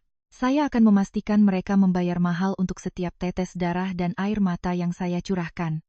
Perburuan sang alpha female kini memasuki babak akhir. Meninggalkan Villa Pondok Indah, saya langsung menuju kantor pengacara Kusuma. Duduk di ruang kerjanya yang sunyi di lantai atas gedung pencakar langit kaca, saya menyesap kopi hitam yang pahit, mata saya menatap tajam ke layar komputer yang sedang menampilkan rekaman CCTV ruang kerja Tommy. Semuanya berjalan tepat sesuai dengan skenario yang telah saya susun dengan susah payah. Di rumah, mereka sedang mabuk keserakahan, merasa yakin bahwa selembar kertas yang saya tanda tangani semalam adalah kunci emas pembuka harta karun 30 miliar. Senin pagi, hari pertama di awal pekan. Dari layar, saya melihat Tommy berpakaian setelan jas abu-abu mahal, menyemprotkan parfum yang wangi semerbak, dengan hati-hati memasukkan surat kuasa itu ke dalam tas kerja bermerek, lalu dengan wajah gembira menyetir keluar dari rumah. Tujuannya adalah kantor notaris dan PPAT nomor 1 di Jakarta. Ia ingin segera melegalisasi proses balik nama villa agar bisa membawa sertifikatnya ke bank, meminjam uang untuk menutupi utang perusahaannya. Namun hidup ini bukanlah dongeng indah bagi orang-orang serakah yang tidak tahu membalas budi. Hampir sejam setelah Tommy pergi, ponsel di meja kerja saya bergetar hebat. Layar menampilkan panggilan masuk dari Tommy. Saya membiarkan nada deringnya menyala sampai panggilan kelima cukup lama, agar kepanikannya mencapai puncaknya sebelum akhirnya menggeser layar dan mengangkat panggilan. Saya menyalakan loudspeaker dan perekam suara agar pengacara Kusuma yang duduk di seberang saya bisa ikut mendengar. Tari, apa-apaan sebenarnya yang kamu tanda tangani di surat ini? Kenapa notaris bilang ini bukan surat pelepasan aset properti? Kenapa mereka bilang aku baru saja dengan sukarela menandatangani kesepakatan untuk menanggung seluruh utang macet, utang rentenir, dan tanggung jawab hukum pribadi atas PT Bangun Persada? Kamu menipuku, ya, dasar perempuan jalang? Saya tertawa pelan. Suara tawa dingin yang bergema di kesunyian ruang pengacara itu. Kamu ini direktur perusahaan konstruksi yang tiap hari menandatangani dokumen puluhan miliar, tapi tidak punya kebiasaan membaca teliti sebelum tanda tangan ya, Tommy? Dokumen itu disusun dengan standar hukum yang sangat akurat. Di situ tertulis jelas bahwa pihak B, Tommy, secara sukarela menggunakan kapasitas pribadinya untuk menanggung tanpa syarat segala kewajiban keuangan, utang jatuh tempo, dan utang pihak ketiga yang disebabkan oleh buruknya tata kelola PT Bangun Persada, demi melindungi hak-hak pemegang saham mayoritas. Kamu sendiri yang menyerahkan pena kepadaku, mengonfirmasi kesukarelaanmu di depan seluruh kerabatmu sendiri kan? Kamu menjebakku. Kamu sengaja pakai kedok surat kuasa untuk menipuku. Aku akan lapor polisi. Aku akan tuntut kamu atas penipuan. Rumah itu milikku. Akulah kepala keluarganya. Silakan menuntut, kalau kamu masih punya uang untuk menyewa pengacara saat ini. Soal rumah, biar saya ingatkan otakmu yang sudah kehabisan fungsi itu. Terdaftar di kartu keluarga hanyalah administrasi sipil, itu tidak memiliki nilai penentu dalam hak kepemilikan. Sertifikat hak milik, SHM, atas nama Mentari, yang diterbitkan sebelum kita menikah. Secara hukum itu murni harta bawaan saya. Kamu mau bawa surat ganti utang ke notaris dan menuntut dibalik namakan villa senilai 30 miliar yang bukan milikmu? Notaris tidak memanggil polisi untuk menyeretmu dengan tuduhan pemalsuan dokumen saja sudah beruntung, Tommy. Melalui telepon, saya bisa mendengar napas Tommy terengah-engah. Suara pukulannya membentur setir mobil dengan keras. Fakta kejam perlahan mulai meresap ke dalam kesadarannya. Tapi kejutan ini belum cukup. Tepat pada saat itu, sistem, software, akuntansi PT Bangun Persada yang saya kendalikan dari jauh mengirimkan rentetan notifikasi. Para penagih utang mulai dari subkontraktor material bangunan, hingga para preman rentenir lintah darat yang disewa Tommy untuk menambal arus kas semuanya menerima pemberitahuan. Rekening PT Bangun Persada dibekukan atas dugaan penggelapan, dan pihak yang bertanggung jawab secara pribadi untuk melunasi utang tersebut adalah Direktur Tommy. Tari, aku mohon. Preman-preman itu sedang menelepon mengancamku. Mereka bilang kalau hari ini tidak ada uang bayar bunga, mereka akan datang ke rumah dan memotong urat nadiku. Para tukang bangunan juga sudah mengepung kantor menagih gaji. Kamu pemegang saham terbesar, kamu tidak bisa diam saja melihat perusahaan yang kita rintis hancur. Buka blokir rekeningnya. Aku janji mulai sekarang akan patuh padamu. Aku akan mengusir ibu dan Lina hari ini juga. Sudah terlambat, Tommy. Saya ini investor, bukan panti sosial. 70% saham yang saya pegang memiliki hak veto mutlak. Saat saya menemukan bahwa direktur pelaksana terindikasi menggelapkan dana perusahaan, mendirikan PT bodong untuk membiayai pelakor dan membeli rumah pribadi, saya punya hak penuh untuk meminta bank membekukan aset demi mengamankan modal saya. Berkas penggelapan dana senilai 10 miliar sudah saya serahkan ke Bareskrim Polri Divisi Kejahatan Ekonomi. Preman-preman datang menagih utang itu urusanmu. Utang itu sekarang sudah melekat atas namamu pribadi, sesuai surat yang kamu paksa aku tanda tangani saat ulang tahun ibumu. Berbuat sendiri, tanggung sendiri, anak setan kurang ajar, kamu berani mencelakai anakku? Suara melengking Ibu Yanti tiba-tiba meledak di speaker ponsel. Tommy pasti sangat panik hingga ia menelepon ibunya untuk meminta bantuan, dan sekarang mereka bersama-sama mendengar percakapan ini. Biar ibu kasih tahu, kalau kamu sampai mendorong anakku ke jalan buntu, ibu akan nekat mempertaruhkan nyawa bersamamu. Villa ini tempat ibu tinggal, cucu mahkota ibu ada di sini. Ibu melarangmu menginjakkan kaki kembali ke sini. Panggil saja preman-premanmu. Ibu akan tidur telentang di depan pintu biar mereka bacok, biar netizen melihat dan mengutuk perempuan kejam yang membunuh suami dan mencelakai ibu mertuanya sendiri.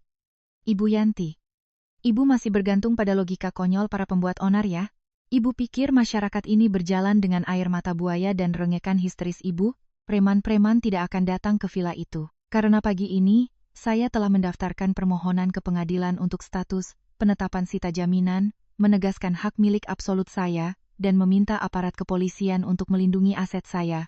Tukang tagih hanya akan mencari anak ibu di jalan atau di kantor, bukan masuk ke kawasan perumahan elit yang penjagaannya super ketat. Apa maksud ucapanmu? Kamu benar-benar mau mengusir kami ke jalanan? Tari, apa hatimu sudah sedingin itu? Kasih sayang, saat kamu memukul wajahku demi merampas kartu ATM, saat ibumu menjambak rambutku, menyeretku di lantai demi menyambut pelakor yang sedang hamil untuk meniduri ranjangku, apakah kalian ingat kasih sayang saat itu? Kalian membuang saya ke jalan tanpa rasa kasihan. Sekarang kalian membuka mulut meminta belas kasihan? Pembalasan saya ini bukan tindakan tanpa perasaan, melainkan penegakan keadilan. Duduk saja di sana dan rasakan rasa takut itu. Nikmati sisa jam-jam terakhir kalian di rumah 30 miliar itu. Saat waktunya tiba, saya akan buat kalian mengerti rasanya disapu keluar seperti tumpukan sampah. Saya memutuskan sambungan dengan dingin. Ruangan pengacara kembali sunyi. Pengacara Kusuma membetulkan kacamatanya dan menatap saya dengan kekaguman. Dokumen hukum sudah beres, pembekuan rekening perusahaan sudah dikonfirmasi. Surat, visum, luka-luka akibat KDRT beserta bukti penggelapan aset sudah diajukan ke pihak kepolisian. Pengepungan sudah terkunci sangat rapat hingga semut pun tidak bisa lolos. Seluruh keluarga Tommy kini hanyalah boneka yang meronta-ronta sia-sia di tengah benang kusut yang mereka pintal dari keserakahan mereka sendiri. Saya memutar kursi kerja, mengarahkan pandangan ke pemandangan ibu kota melalui kaca. Penindasan dan penghinaan selama 5 tahun ini telah saya balas dengan vonis hukum dan ekonomi paling brutal. Tapi ini belum cukup. Hukuman fisik dan mental harus dieksekusi tepat di tempat di mana mereka sedang merasa sangat puas diri. Malam harinya, Jakarta cerah setelah beberapa hari diguyur hujan deras. Dari kamar hotel mewah, saya menyalakan sistem kamera keamanan yang terhubung ke Villa Pondok Indah. Melalui layar beresolusi tinggi, saya menyaksikan pemandangan yang sangat menggelikan dan menyedihkan. Meskipun perusahaan sedang dililit utang, meski masa depan mereka sudah hancur lebur, keluarga Ibu Yanti masih dengan sengaja menggelar panggung kebahagiaan palsu untuk membohongi diri sendiri. Di ruang tamu mewah yang desain interiornya menghabiskan miliaran rupiah uang saya, mereka sedang mengadakan pesta besar. Ibu Yanti kembali memakai kebaya sutra merahnya. Di atas meja tersaji anggur merah impor, udang galah, dan kepiting kenari. Semuanya dibeli menggunakan sisa limit kartu kredit Tommy yang belum sempat saya bekukan. Mereka merayakan penyambutan si Gundik, Lina, yang resmi pindah ke rumah itu. Lewat kamera, saya melihat pelakor itu mengelus perut buncitnya, tertawa genit, dan memberi perintah pada asisten rumah tangga yang saya sewa agar mengemasi dan melempar barang-barang saya ke balkon luar. Ibu Yanti terus-menerus mengambilkan lauk untuk Lina. Mulutnya tidak berhenti mengejek saya, sembari menjanjikan Lina kehidupan masa depan sebagai nyonya besar konglomerat. Tommy yang duduk di ujung meja. Wajahnya sesekali berkedut cemas setiap kali ada telepon dari nomor tak dikenal yang menagih utang. Namun ia memaksakan senyum palsu untuk menyenangkan ibu dan pelakornya. Mereka sedang berusaha mempertahankan cangkang orang kaya palsu itu, sengaja mengabaikan badai hukum yang sedang bergulung mendekat. Saya melirik jam. Tepat pukul 8.00 malam, semua persiapan sudah rampung. 10 pengawal profesional bersetelan hitam yang dikerahkan oleh pengacara Kusuma sudah berkumpul di lobi hotel. Turut serta bersama kami adalah perwakilan dari Polsek setempat serta jurusita dari pengadilan. Surat perintah perlindungan aset dan eksekusi pengosongan paksa terhadap pihak yang menetap tanpa izin telah disetujui, didorong dengan status kilat berkat bukti ancaman, KDRT, dan perampasan harta yang saya sediakan. Saya mengenakan mantel trench bermerek warna hitam, dan dengan tangan saya sendiri memulas lipstik merah marun yang menyiratkan kekuatan absolut. Sebentar lagi, saya tidak akan muncul sebagai istri bucin atau menantu yang tertindas, melainkan saya akan melangkah masuk ke rumah itu sebagai pemegang kendali hak hidup dan mati. Sebelum konvoi kendaraan melaju, saya meraih ponsel saya. Saya menelepon nomor yang tersambung langsung ke sistem, speaker smart home, yang terintegrasi di seluruh ruangan villa Pondok Indah.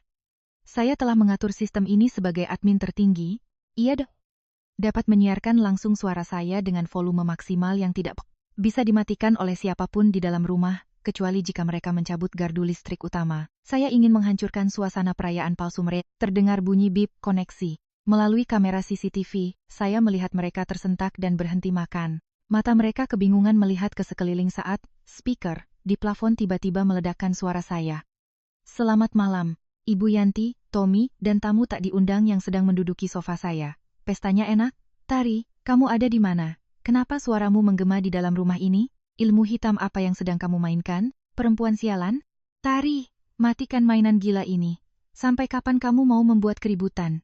Lina sedang hamil. Kalau terjadi apa-apa pada mentalnya gara-gara perbuatanmu, apa kamu mau membayar nyawanya? Saya tersenyum sinis. Suara saya terdengar datar, dingin, dan tajam seperti pecahan kaca yang menyebar ke seluruh pelosok villa. Membayar nyawa? Anak haram itu memangnya punya harga sampai aku harus membayarnya? Kalian sedang makan di atas meja makan yang aku beli, minum anggur merah koleksiku, dan bernapas di dalam rumah yang terdaftar atas namaku. Kalian pikir kalian bisa bersantai menikmati semua ini setelah menginjak-injak harga diri dan merampas hartaku? Ibu Yanti, Ibu bilang saya tidak berhak menginjakkan kaki di rumah ini, kan? Hari ini, saya akan tunjukkan pada Ibu, siapa sebenarnya yang punya kuasa memutuskan siapa yang boleh tinggal dan siapa yang harus minggat. Jangan sok menakut-nakutiku, rumah ini milik anakku. Siapapun yang kuundang masuk itu hakku. Kamu ini siapa? Kertasnya juga sudah kamu tanda tangani atas nama Tommy. Kamu sekarang ini cuma anjing jalanan yang luntang-lantung. Kalau berani, tunjukkan batang hidungmu. Akan kusuruh Lina menampar hancur wajahmu. Sungguh konyol. Ibu Yanti, apa Ibu belum tanya anak kesayangan Ibu itu? Apa sebenarnya isi surat kuasa tersebut? Itu adalah tali tambang yang mengikat leher anak Ibu dengan utang senilai 10 miliar lebih. Dan villa ini tidak pernah, dan tidak akan pernah ada nama Tommy di sertifikatnya. Tommy, kenapa kamu belum menjelaskan pada Ibu dan pelakormu bahwa kamu sedang bersiap di sidang karena korupsi dana perusahaan dan KDRT terhadap istrimu? Tutup mulutmu, Tari. Jangan memfitnah sembarangan. Aku tidak pernah korupsi. Uang itu karena aku rugi berbisnis, aku hanya meminjam sementara dari kas kantor. Kalau kamu sebagai istri malah mendorong suami ke jurang, kamu akan kena kualat. Mas, jangan dengarkan omongannya. Dia cuma iri karena aku bisa hamil. Timpal Lina. Kualat? Kualat saya adalah karena saya terlalu berbaik hati memberi makan sekumpulan parasit yang tidak tahu balas budi seperti kalian. Tapi kalian tenang saja. Kualat untuk kalian akan datang sebentar lagi. Habiskan gigitan udang terakhir kalian, karena mulai besok, nasi cadong penjara akan menjadi menu utama untukmu, Tommy. Dan untuk Ibu Yanti serta si pelakor itu, kontrakan kumuh di pinggiran kota sudah menanti kalian. Tutup mulut sialmu itu, Tommy, cari cara cabut kabel speaker ini. Ibu tidak mau dengar satu patah kata pun lagi dari perempuan ini. Dia cuma iri, dia tidak akan bisa melakukan apa-apa pada kita. Ibu tidak usah repot-repot mencari kabel, karena saya sudah datang. Tepat saat saya menyelesaikan kalimat itu, konvoi kendaraan saya mengerem mendadak di depan gerbang utama villa. Sorot lampu dari 3 mobil SUV hitam berkilap menerangi gerbang tembaga. Melalui kamera, saya melihat mereka panik menatap keluar jendela saat mendengar sirene mobil polisi berbunyi bersamaan dengan raungan mesin yang kuat. Pesta delusi mereka resmi tamat. Saya turun dari mobil. 2 orang pengawal dengan sigap memayungi saya, menahan tetesan hujan sisa yang jatuh dari rimbun pohon. Pengacara Kusuma serta aparat keamanan berjalan ketat di belakang saya. Saya memberi isyarat dengan dagu agar pengawal maju. Menggunakan hak akses digital pemilik rumah, saya membuka lebar-lebar gerbang utama dan pintu depan villa. Tiba saatnya para parasit ini dilempar keluar dari surga yang bukan milik mereka. Pintu kayu jati ganda terdorong terbuka oleh dua pengawal. Angin malam yang dingin menyapu ruang tamu, membuat lilin-lilin cantik di atas meja pesta bergoyang menakutkan. Saya berjalan masuk ke tengah rumah saya sendiri. Kehadiran saya memancarkan aura dominan, seketika menghancurkan kesombongan palsu yang coba dipertahankan 3 orang itu. Tepat di belakang saya berdiri pengacara Kusuma, 2 anggota polisi, dan 10 pengawal berjas hitam yang berbaris menyamping. Pemandangan megah dan mencekam ini membuat mereka membeku. Si gundik Lina menjerit ketakutan, mundur dan berlindung di balik punggung Tommy, tanpa sengaja menumpahkan segelas anggur merah menyala ke atas karpet bulu domba yang mahal. "Tari, kenapa kamu membawa orang-orang ini ke sini? Ini rumah pribadi, kamu tidak punya hak membawa orang luar untuk membuat kerusuhan." "Pak polisi, istri saya ini sedang stres, dia membuat keonaran di keluarga saya. Tolong bapak-bapak bawa dia keluar." Saya bahkan tidak repot-repot membalas kata-katanya. Saya memberi isyarat kepada pengacara Kusuma. Ia maju dengan tenang, membuka tas kerjanya, dan menarik keluar dokumen resmi dengan stempel merah dari instansi negara. "Bapak-bapak dari kepolisian dan jurusita, ini adalah sertifikat hak milik atas bangunan dan tanah ini, sah atas nama klien saya, Ibu Mentari. Ini adalah surat penetapan sita jaminan dan perintah perlindungan menjauh yang dikeluarkan pengadilan terhadap saudara Tommy karena tindakan kekerasan dalam rumah tangga KDRT berat. Dan yang ini adalah surat permohonan eksekusi pengosongan paksa terhadap pihak-pihak yang menetap secara ilegal dan melanggar ruang pribadi klien saya, yang mencakup saudari Yanti dan saudari Lina. Kami meminta bantuan aparat untuk melaksanakan hak kepemilikan sah klien saya malam ini juga." "Apa-apaan menetap ilegal? Kamu gila ya, Tari? Aku ini ibu mertuamu, Tommy ini suamimu. Ini rumah anakku, hak apa kamu mengusirku?" "Pak polisi, jangan dengarkan penipu ini. Dia memfitnah untuk mencuri harta keluarga kami." Saya melangkah mendekati Ibu Yanti, tatapan sedingin es menembus wajah keriputnya yang ketakutan. "Ibu Yanti, hukum properti tidak mengenal konsep ibu mertua ketika menyangkut kepemilikan aset pribadi. Rumah ini dibeli murni dari uang pemberian orang tua saya. Tidak ada 1 rupiah pun dari keluarga kalian. Saya mengizinkan kalian menumpang di sini selama 5 tahun, itu murni belas kasihan, bukan kewajiban. Dan ketika kalian bersekongkol memukuli saya, menghina, dan menginjak harga diri saya untuk membawa masuk pelakor pembawa sial itu, belas kasihan itu resmi berakhir. Tari, jangan keterlaluan. Lina sedang hamil. Kalau kamu mengusir kami ke jalanan tengah malam begini, bagaimana ibuku dan Lina bisa bertahan hidup? Kamu mau aku pergi tidak apa-apa, tapi beri kami waktu beberapa hari untuk berkemas, setidaknya beri waktu untuk mencari kontrakan baru." "Waktu untuk berkemas?" Saya tertawa cerah. "Saat kamu meninju wajahku sampai lebam, saat ibumu menjambak dan menyeretku di lantai marmer, memaksaku menyerahkan kartu ATM di tengah badai, apa kalian memberiku waktu untuk berkemas? Kalian membuang saya ke jalan tanpa ampun. Sekarang berani-beraninya membuka mulut menuntut belas kasihan, jangan pakai janin sampah di perut wanita itu sebagai alat pemerasan moral untukku. Kamu ini manusia berdarah dingin. Kamu tidak punya hati nurani. Aku tidak akan pergi. Aku akan mati di rumah ini supaya kamu dicap jahat seumur hidupmu. Aku akan benturkan kepalaku ke pilar rumah ini." Ibu Yanti berteriak histeris dan membuang dirinya berguling-guling di lantai, kedua tangannya memukul-mukul ubin marmer. Tingkah laku konyolnya begitu menggelikan hingga polisi yang bertugas pun menggelengkan kepala. Saya mundur selangkah, menyilangkan tangan di dada. Dengan nada meremehkan saya memberi instruksi kepada tim pengawal. "Kumpulkan semua barang-barang pribadi mereka. Pakaian, sepatu, skincare, kosmetik, segala sesuatu yang bukan bagian dari rumah ini. Masukkan ke dalam kantong plastik sampah hitam ukuran besar, dan buang keluar dari gerbang. Kalau mereka tidak mau berjalan keluar sendiri, bapak-bapak berhak menggunakan prosedur paksa untuk mengeluarkan penyusup dari properti saya. Hati-hati, jangan sampai mereka mengotori lantai." Para pengawal menerima perintah dan langsung menyebar ke kamar-kamar. Terdengar suara orang membongkar lemari dan langkah kaki berdebum. Baju-baju mewah yang dibeli Tommy pakai uang saya, kotak suplemen mahal Ibu Yanti, dan barang-barang si pelakor, semuanya disumpalkan tanpa ampun ke dalam kantong sampah hitam besar. Mereka mencoba melawan. Tommy menerjang berniat menjatuhkan seorang pengawal, namun dalam sekejap ia ditaklukkan oleh 2 pengawal lainnya, lengannya dipelintir ke belakang. "Lepaskan aku, Tari, kamu akan membayar semua ini.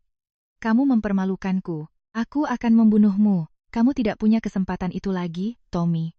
"Pak Kusuma, tolong beritahu dia tentang status hukumnya sekarang." Pengacara Kusuma melangkah maju, nadanya profesional dan tanpa emosi. "Saudara Tommy, Selain diusir secara hukum dari properti klien saya, besok pagi pihak Bareskrim akan resmi melayangkan surat panggilan penahanan atas Anda untuk tindak pidana korupsi, penggelapan dalam jabatan dengan kerugian 10 miliar. Bersamaan dengan itu adalah gugatan ganti rugi fisik atas perbuatan KDRT Anda. Kami sarankan Anda kooperatif jika tidak ingin menambah pasal melawan petugas. Korupsi 10 miliar? Tidak mungkin, anakku itu direkturnya. Uang perusahaan itu kan uang dia, bagaimana bisa disebut korupsi? Kamu menipuku, Tari, kamu menipu keluargaku, kan? Saya melangkah ke arah pintu. Saya menatap kantong-kantong sampah hitam berisi barang-barang mereka yang sudah dilempar ke trotoar depan gerbang besi. Angin dingin malam berhembus, menyapu bersih sisa kehangatan palsu yang pernah menyelimuti mereka. Tidak ada yang menipu kalian. Kebodohan dan keserakahan kalian sendiri yang menjebak kalian. Direktur perusahaan yang digaji berani menguras dana pemodal untuk memelihara gundik dan membeli apartemen? Itu namanya penggelapan dalam jabatan, Ibu Yanti. Kertas yang ibu paksa saya tanda tangani waktu itu adalah pernyataan resmi bahwa anak ibu menanggung semua utang tersebut. Sekarang, drama ini sudah selesai. Pergilah ke jalanan sana dan nikmati kehidupan konglomerat kalian. Keluar. Tim pengawal dengan paksa menggiring Tommy, Ibu Yanti, dan Lina keluar dari pintu utama. Si pelakor menangis memegangi perutnya, sepatu hak tingginya tersandung anak tangga, membuatnya nyaris tersungkur ke rumput. Ibu Yanti terus melolong dan menangis meraung-raung, melontarkan sumpah serapah paling keji, namun tidak ada satupun yang peduli. Gerbang tembaga raksasa itu perlahan tertutup, diakhiri bunyi dentuman keras bak palu godam. Mengunci para pengkhianat di luar sana, dan mengembalikan kedamaian yang menjadi hak saya. Melalui celah pagar, saya melihat 3 manusia itu meringkuk di tengah tumpukan kantong sampah di bawah cahaya lampu jalan temaram. Mereka tidak mengantongi uang sepeser pun, tidak memiliki tempat berteduh, masa depan mereka hanyalah jeruji besi dan lilitan utang tak berujung. Saya memutar perlahan gelas anggur di tangan saya, dan meminumnya seteguk. Rasa manis campur cepat menyebar di lidah. Balas dendam ini belum pernah terasa semanis ini. Malam ini saya akan tidur sangat nyenyak di villa yang murni hanya milik saya seorang. Malam itu, setelah menyaksikan para pengkhianat ditendang keluar dari rumah, saya menuangkan segelas anggur merah, berendam di bathtub, air panas, lalu tertidur sangat lelap. Paginya, saya bangun dengan semangat yang begitu segar. Saya tidak perlu mengirim orang untuk menguntit mereka, karena pengacara Kusuma sudah memerintahkan detektif untuk membuntuti setiap gerak-gerik mereka. Laporannya masuk ke meja saya detail hingga hitungan menit. Diusir dari villa di tengah malam tanpa uang tunai, semua kartu ATM Tommy sudah diblokir bank atas perintah saya terkait indikasi penggelapan. Mereka hanya punya satu pilihan, berjalan kaki mencari rumah kos kumuh dan reyot di pinggiran Jakarta. Ibu Yanti, wanita yang kemarin baru saja berdelusi menjadi nyonya besar di villa 30 miliar, kini harus meringkuk di kamar ukuran 3 kali 3 meter yang lembab, bau, dan penuh kecoak. Tapi tragedi mereka sebenarnya bukanlah karena tidak ada uang, melainkan karena ular berbisa yang mereka undang sendiri masuk ke dalam rumah. Dalam rekaman penyadap yang diam-diam dipasang oleh detektif di jendela kosan mereka, saya mendengar dengan sangat jelas akhir babak drama si pelakor bernama Lina. Belum ada 24 jam mereka hidup miskin, sifat asli dari keserakahan mereka langsung terbongkar. Mas Tommy, coba kamu jelaskan padaku, katanya kamu direktur, katanya villa dan mobil mewah itu atas namamu semua, kenapa tadi malam kita dibuang oleh perempuan tua itu seperti tumpukan sampah? Terus uang di rekeningmu mana? Katanya kamu punya tabungan 10 miliar. Tarik uangnya sekarang. Kamu mau ibu dan anakmu mati kelaparan di kandang babi ini? Lina, tenang dulu, dengarkan penjelasanku. Si Tari menjebakku. Dia pakai kuasa pemegang saham untuk membekukan rekening perusahaan. Surat kuasa yang kubawa kemarin ternyata surat ganti rugi utang. Sekarang aku tidak bisa ambil uang sama sekali. Polisi juga sedang memeriksaku. Beri aku waktu, aku akan cari pengacara, aku akan rebut keadilan kita. Keadilan? Pakai apa kamu bayar pengacara? Kamu nanggung utang 10 miliar, polisi juga sudah memburumu, sebentar lagi kamu masuk penjara, sadar tidak, benar-benar buta mataku bisa percaya omongan manis laki-laki parasit benalu istri sepertimu. Kukira kamu ini, sugar daddy, ternyata cuma maling uang bini buat sewa perempuan. Lina, kamu jaga mulutmu ya. Kamu ini sedang mengandung cucu penerus keluarga kami.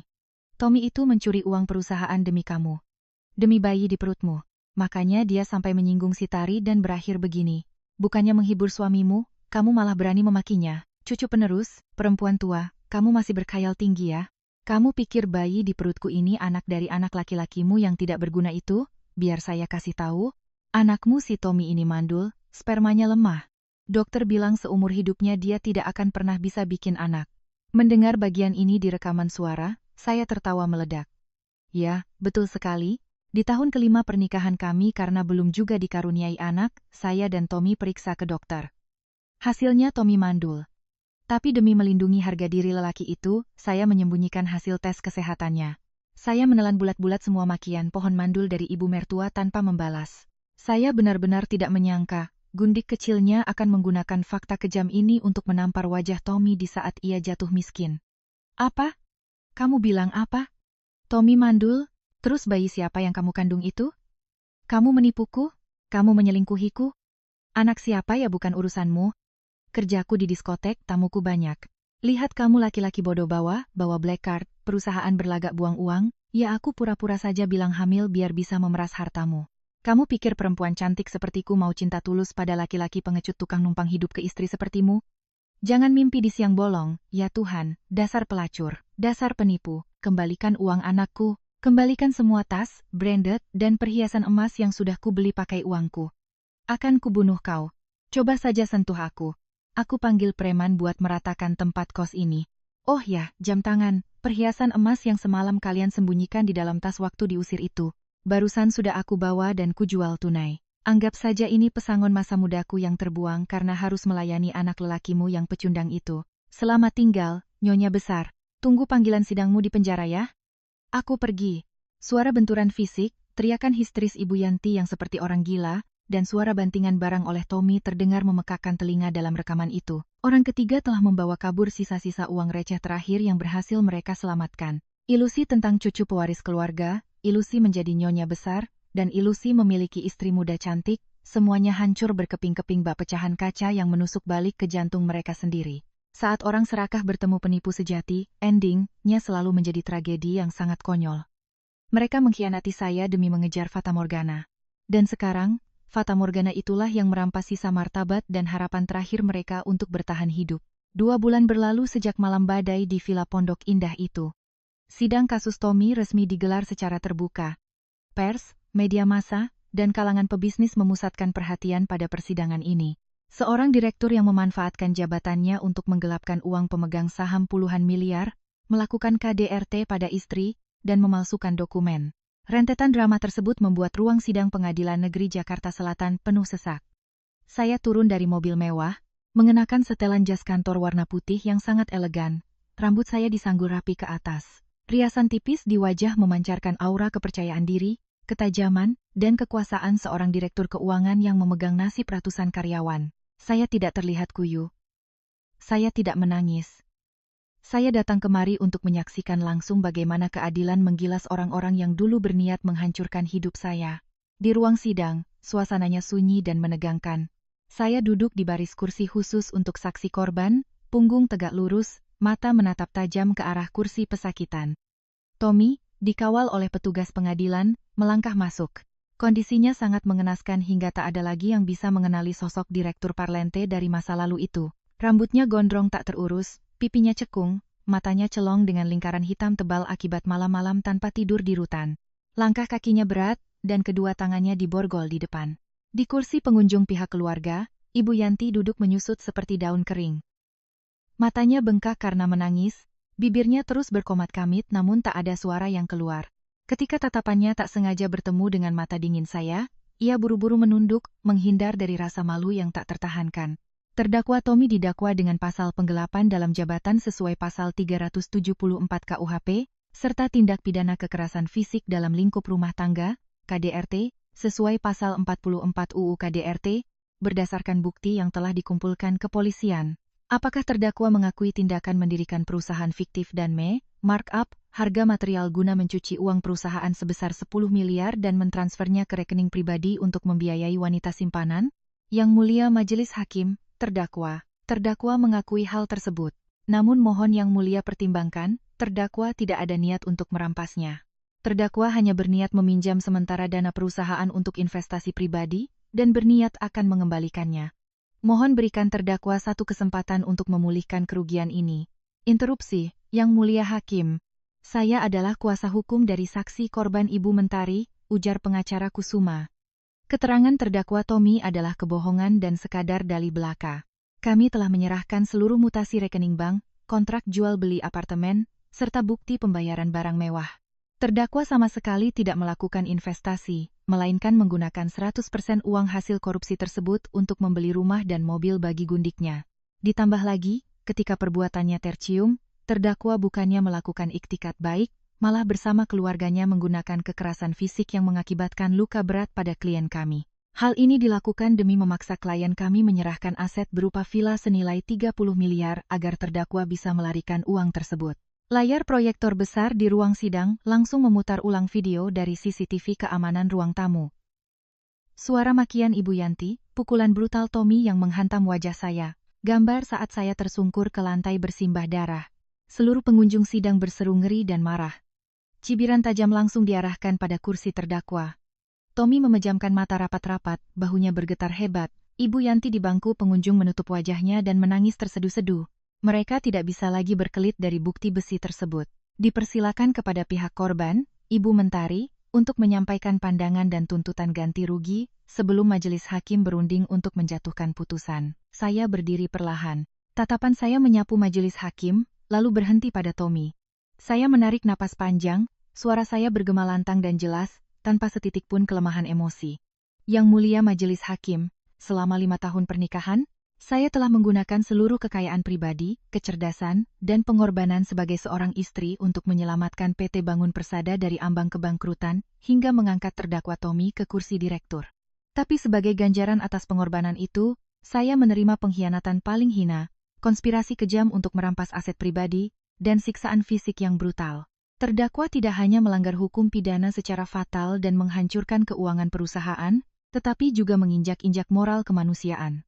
Sebagai korban KDRT sekaligus pemegang saham mayoritas PT Bangun Persada, saya dengan tegas menolak segala bentuk jalan damai atau pencabutan laporan. Saya menuntut hukum ditegakkan seadil-adilnya dengan hukuman maksimal untuk kejahatan penggelapan dalam jabatan dan KDRT. Bersamaan dengan itu, saya menuntut terdakwa wajib mengganti seluruh kerugian perusahaan sebesar 10 miliar, serta ganti rugi material dan imaterial atas penderitaan fisik yang saya alami. Saya menatap langsung ke mata Tommy, menekankan setiap kata terakhir.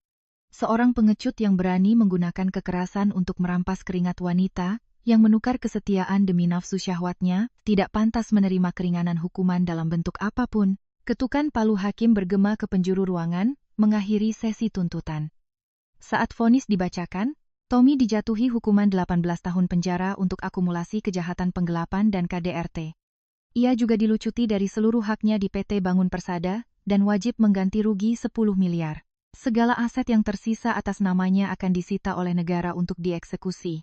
Mendengar vonis tersebut, Tommy jatuh berlutut di lantai. Rantai borgolnya berdenting nyaring. Ia menangis meraung-raung memanggil nama saya dengan penuh keputusasaan. Tari, aku salah, aku minta maaf ribuan kali padamu, tolong minta hakim kurangi hukumanku. Tari, aku tidak bisa dipenjara 18 tahun. Ibu, tolong anakmu ini Bu. Tommy, anakku. Ya Tuhan, kenapa nasib keluarga kita jadi begini? Tari, kamu jahat sekali. Kamu menjebloskan suamimu ke neraka. Kamu pasti kena kualat.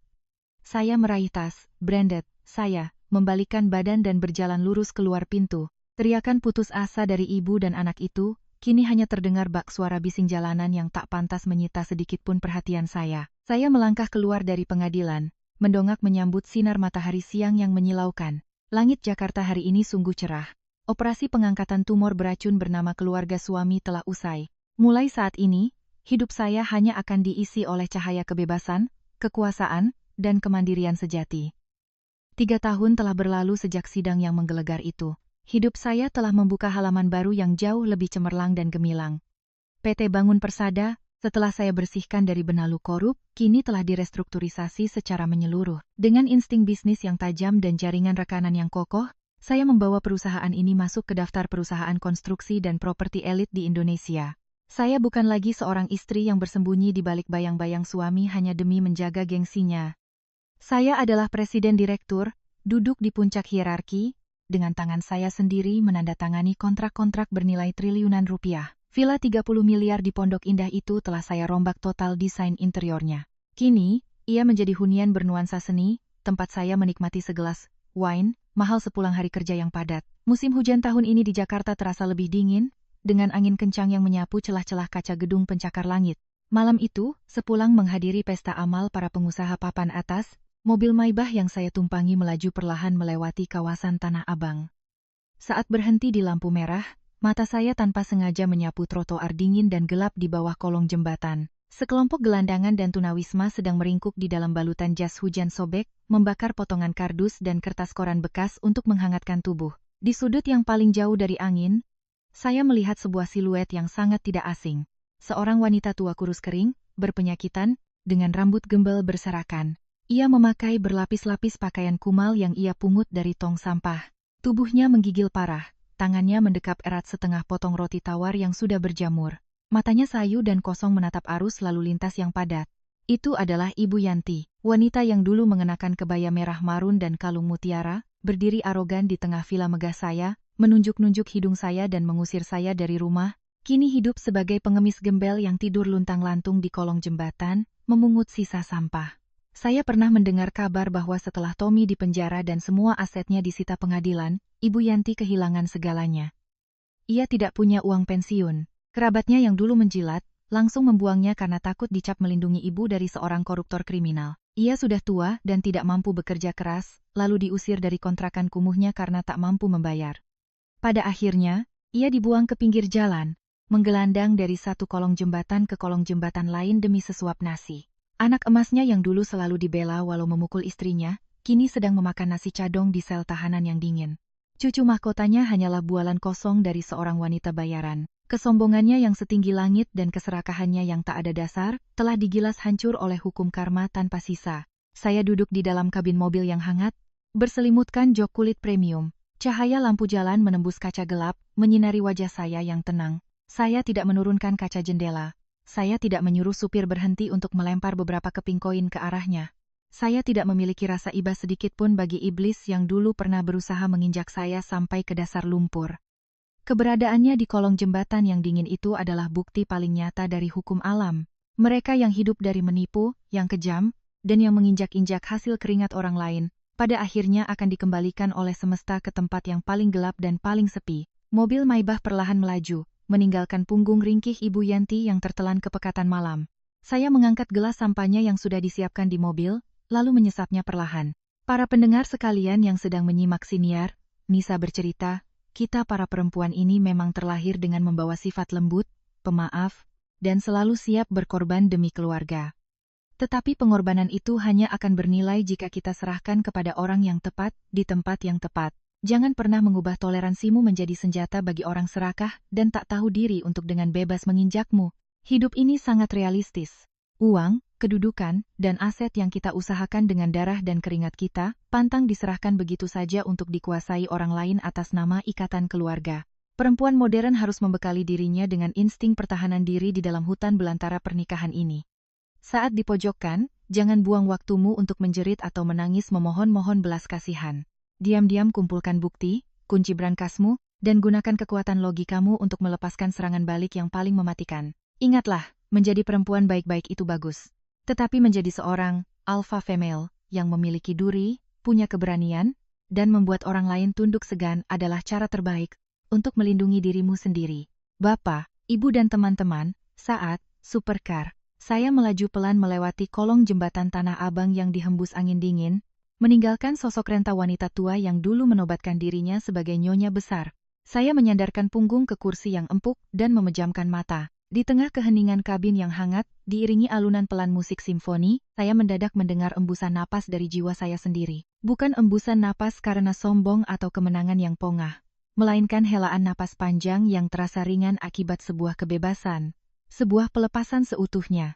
Banyak orang mungkin mengira saat melihat musuh bebuyutannya hancur, menjadi gelandangan beratapkan langit, saya akan tertawa puas merayakan kemenangan telak. Tapi nyatanya tidak, saudara-saudara. Tepat di detik itu, seluruh kebencian, seluruh rasa dendam, dan luka yang pernah mencabik hati saya, semuanya lenyap bersih. Seperti kabut pagi yang menguap di sapu terik matahari. Saya sadar bahwa kebencian adalah belenggu penjara yang tak kasat mata. Selama kita mendendam, berarti kita masih memberi ruang bagi orang-orang jahat itu di dalam pikiran kita. Dan malam ini, saat melihat Ibu Yanti mengais remahan roti berjamur, saya tahu saya sudah sepenuhnya berdamai. Saya telah mengembalikan mereka tepat kepada habitat dan derajat terendah yang telah digariskan oleh keserakahan mereka sendiri. Kehidupan saya sejak detik ini akan menjadi bentangan langit yang cerah. Takkan ada lagi awan mendung bernama keluarga mantan suami yang bisa menutupi cahaya hidup saya. Merunut balik 5 tahun perjalanan itu, semuanya terasa bagai mimpi buruk yang sangat panjang. Saya pernah menjadi wanita dengan hati yang kelewat lemah. Percaya bahwa hanya dengan mencurahkan seluruh isi dada, harta benda, dan pengabdian, saya bisa menghangatkan balok es, bisa mengubah tabiat orang yang memang terlahir serakah. Saya pernah menelan air mata, menutupi borok rumah tangga yang sudah membusuk hanya karena takut omongan tetangga, takut label janda cerai akan menodai nama baik orang tua.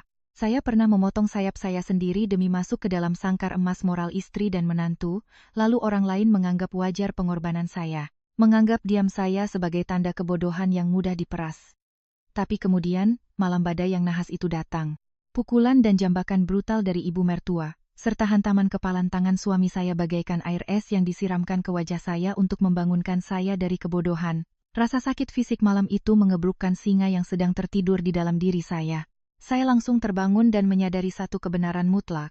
Di dunia ini, tidak ada hubungan emosional apapun yang lebih berharga daripada martabat dan harga diri kita sendiri. Kesadaran itulah yang mengubah seorang mentari yang lemah lembut dan pasrah menjadi seorang direktur bertangan besi dan berhati baja. Saya tidak memilih untuk menangis. Saya tidak meronta. Saya tidak membalas lewat adu mulut atau air mata murahan. Saya memilih berdiri tegak, membersihkan debu dari lutut saya, menajamkan nalar, dan menggunakan hukum serta kekuatan finansial saya untuk melumpuhkan mereka dalam satu pukulan maut. Evolusi diri saya ini bukan cuma perkara merebut kembali villa 30 miliar atau harta triliunan. Lebih tinggi dari itu, ini adalah perjalanan spiritual merebut kembali kedaulatan hidup saya, merebut kembali hak untuk dihormati, dan hak untuk hidup angkuh layaknya seorang ratu di dalam kerajaan yang saya bangun sendiri. Para pendengar yang budiman, terkhusus bagi sesama perempuan, yang sedang menyimak siniar ini. Dari luka, darah, dan air mata hidup saya ingin menitipkan pesan moral yang dalam. Ini bukan pepatah kosong, ini adalah prinsip yang ditebus dengan nyawa dari pengalaman seorang perempuan. Pelajaran pertama dan paling fundamental, jangan pernah menjadikan pengorbanan sebagai rutinitas tanpa batas. Perempuan diciptakan dengan naluri merawat dan mencintai. Tapi toleransi itu hanya bernilai ketika diberikan kepada orang yang bisa menghargainya. Saat kamu terus memberi tanpa memasang garis batas perlindungan untuk dirimu, orang tidak akan melihatnya sebagai wujud cinta, melainkan kelemahan. Jangan pernah menguras isi rekeningmu, mempertaruhkan masa mudamu untuk membangun kekayaan atas nama orang lain, lalu ketika badai datang, kamu dibuang ke jalan dengan tangan kosong. Cinta boleh buta, tapi logika dalam pernikahan harus tetap tajam. Buatlah perjanjian pranikah, pastikan asetmu tercatat atas namamu sendiri. Itu bukan perhitungan yang pelit. Itu adalah baju zirah paling kuat untuk melindungimu dari hati manusia yang tidak bisa diprediksi.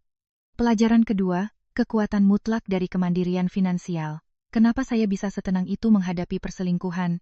Kenapa saya bisa dengan mudah membekukan rekening perusahaan dan melempar keluarga rakus itu dari rumah? Karena saya bisa menghasilkan uang, dan saya yang memegang kendali penuh atas uang saya sendiri. Uang mungkin tak bisa membeli kebahagiaan sejati, tapi uang memberimu hak untuk memilih.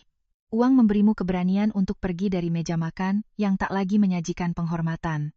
Uang bisa membayarkan pengacara terbaik untuk meraih keadilanmu dan membuatmu pantang menundukkan kepala meminta-minta kepada siapapun. Seorang wanita yang memiliki karir, yang merdeka secara finansial, memiliki aura yang memancar, yang membuat pria brengsek manapun berpikir 1000 kali sebelum berani merendahkannya. Pelajaran ketiga, senjatai diri dengan literasi hukum dan milikilah kepala yang dingin. Saat berhadapan dengan iblis berwajah manusia, atau preman berkedok mertua dan suami, air mata dan amukan emosi adalah senjata paling usang. Musuhmu tidak takut pada tangisanmu. Mereka cuma takut pada bukti yang tak bisa dibantah. Berhentilah berdebat panjang lebar soal siapa yang benar atau salah dengan manusia yang tidak punya hati. Diam-diam kumpulkan bukti, gunakan CCTV, perekam suara, mutasi rekening. Belajarlah mempercayai hukum hitam di atas putih daripada janji manis yang diucap di ranjang. Ketika kamu memegang senjata kebenaran dan bukti kuat di tanganmu, kamu hanya butuh satu bidikan untuk membalikkan papan catur, membuat lawanmu gelagapan dan menerima vonis terberatnya. Dan yang terakhir, tentang hukum karma. Tragedi keluarga mantan suami saya adalah bukti hidup yang paling terang benderang bahwa siapa yang menabur badai, pasti akan menuai angin puting beliung. Mereka menggunakan kebohongan, kekerasan, dan kerakusan untuk mencuri hartaku. Merasa bahwa mereka akan hidup nyaman ongkang-ongkang kaki di atas penderitaanku.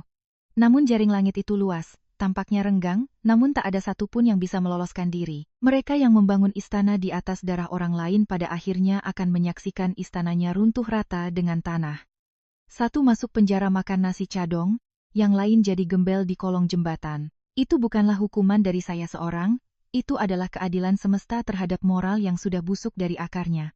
Oleh karena itu, tetaplah hidup jujur dan berhati baik, tapi pastikan kebaikanmu itu dilengkapi dengan duri. Siapa yang bersikap baik pada kita, kita balas 10 kali lipat. Siapa yang berbuat jahat, kita sikat habis tanpa ampun.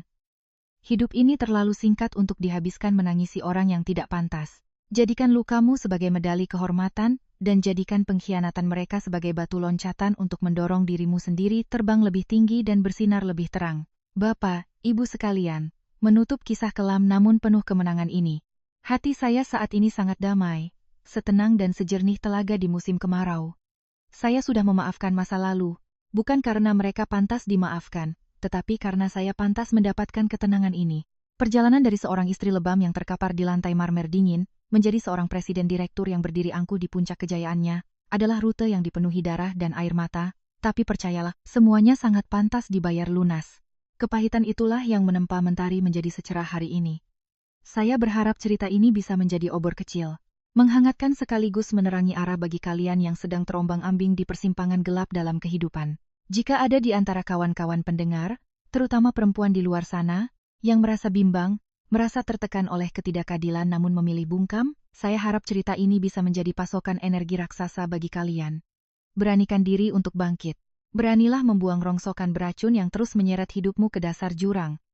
Kamu pantas dicintai, kamu berhak dihormati, dan berhak hidup dalam versi yang paling luar biasa.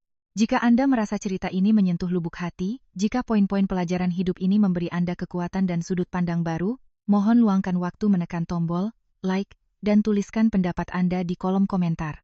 Empati dan dukungan Anda semua adalah motor penggerak terbesar bagi saya, Nisa, untuk terus menghadirkan kisah-kisah bernuansa psikologis, kaya nilai moral, dan mencerahkan pikiran di episode-episode mendatang. Jangan lupa tekan tombol subscribe atau berlangganan, nyalakan juga lonceng notifikasinya, supaya kita bisa kembali bertemu, berbincang bersama, dan menyebarkan getaran positif yang lebih hebat pada video selanjutnya. Hidup ini adalah selembar kanvas, dan kitalah pelukis yang menggenggam kuasnya. Lukislah sebuah potret masa depan yang bermandikan cahaya mentari cerah, di mana Anda berdiri sebagai tokoh utamanya penuh wibawa, mandiri, dan bermartabat tinggi. Salam hangat dari lubuk hati yang paling dalam bagi seluruh sahabat pendengar. Semoga Anda senantiasa dibekali pikiran yang dingin, hati yang hangat, dan pijakan kaki yang kokoh, untuk mengarungi badai sebesar apapun. Sampai jumpa, semoga damai selalu menyertai Anda, dan mari bertemu kembali di kesempatan berikutnya.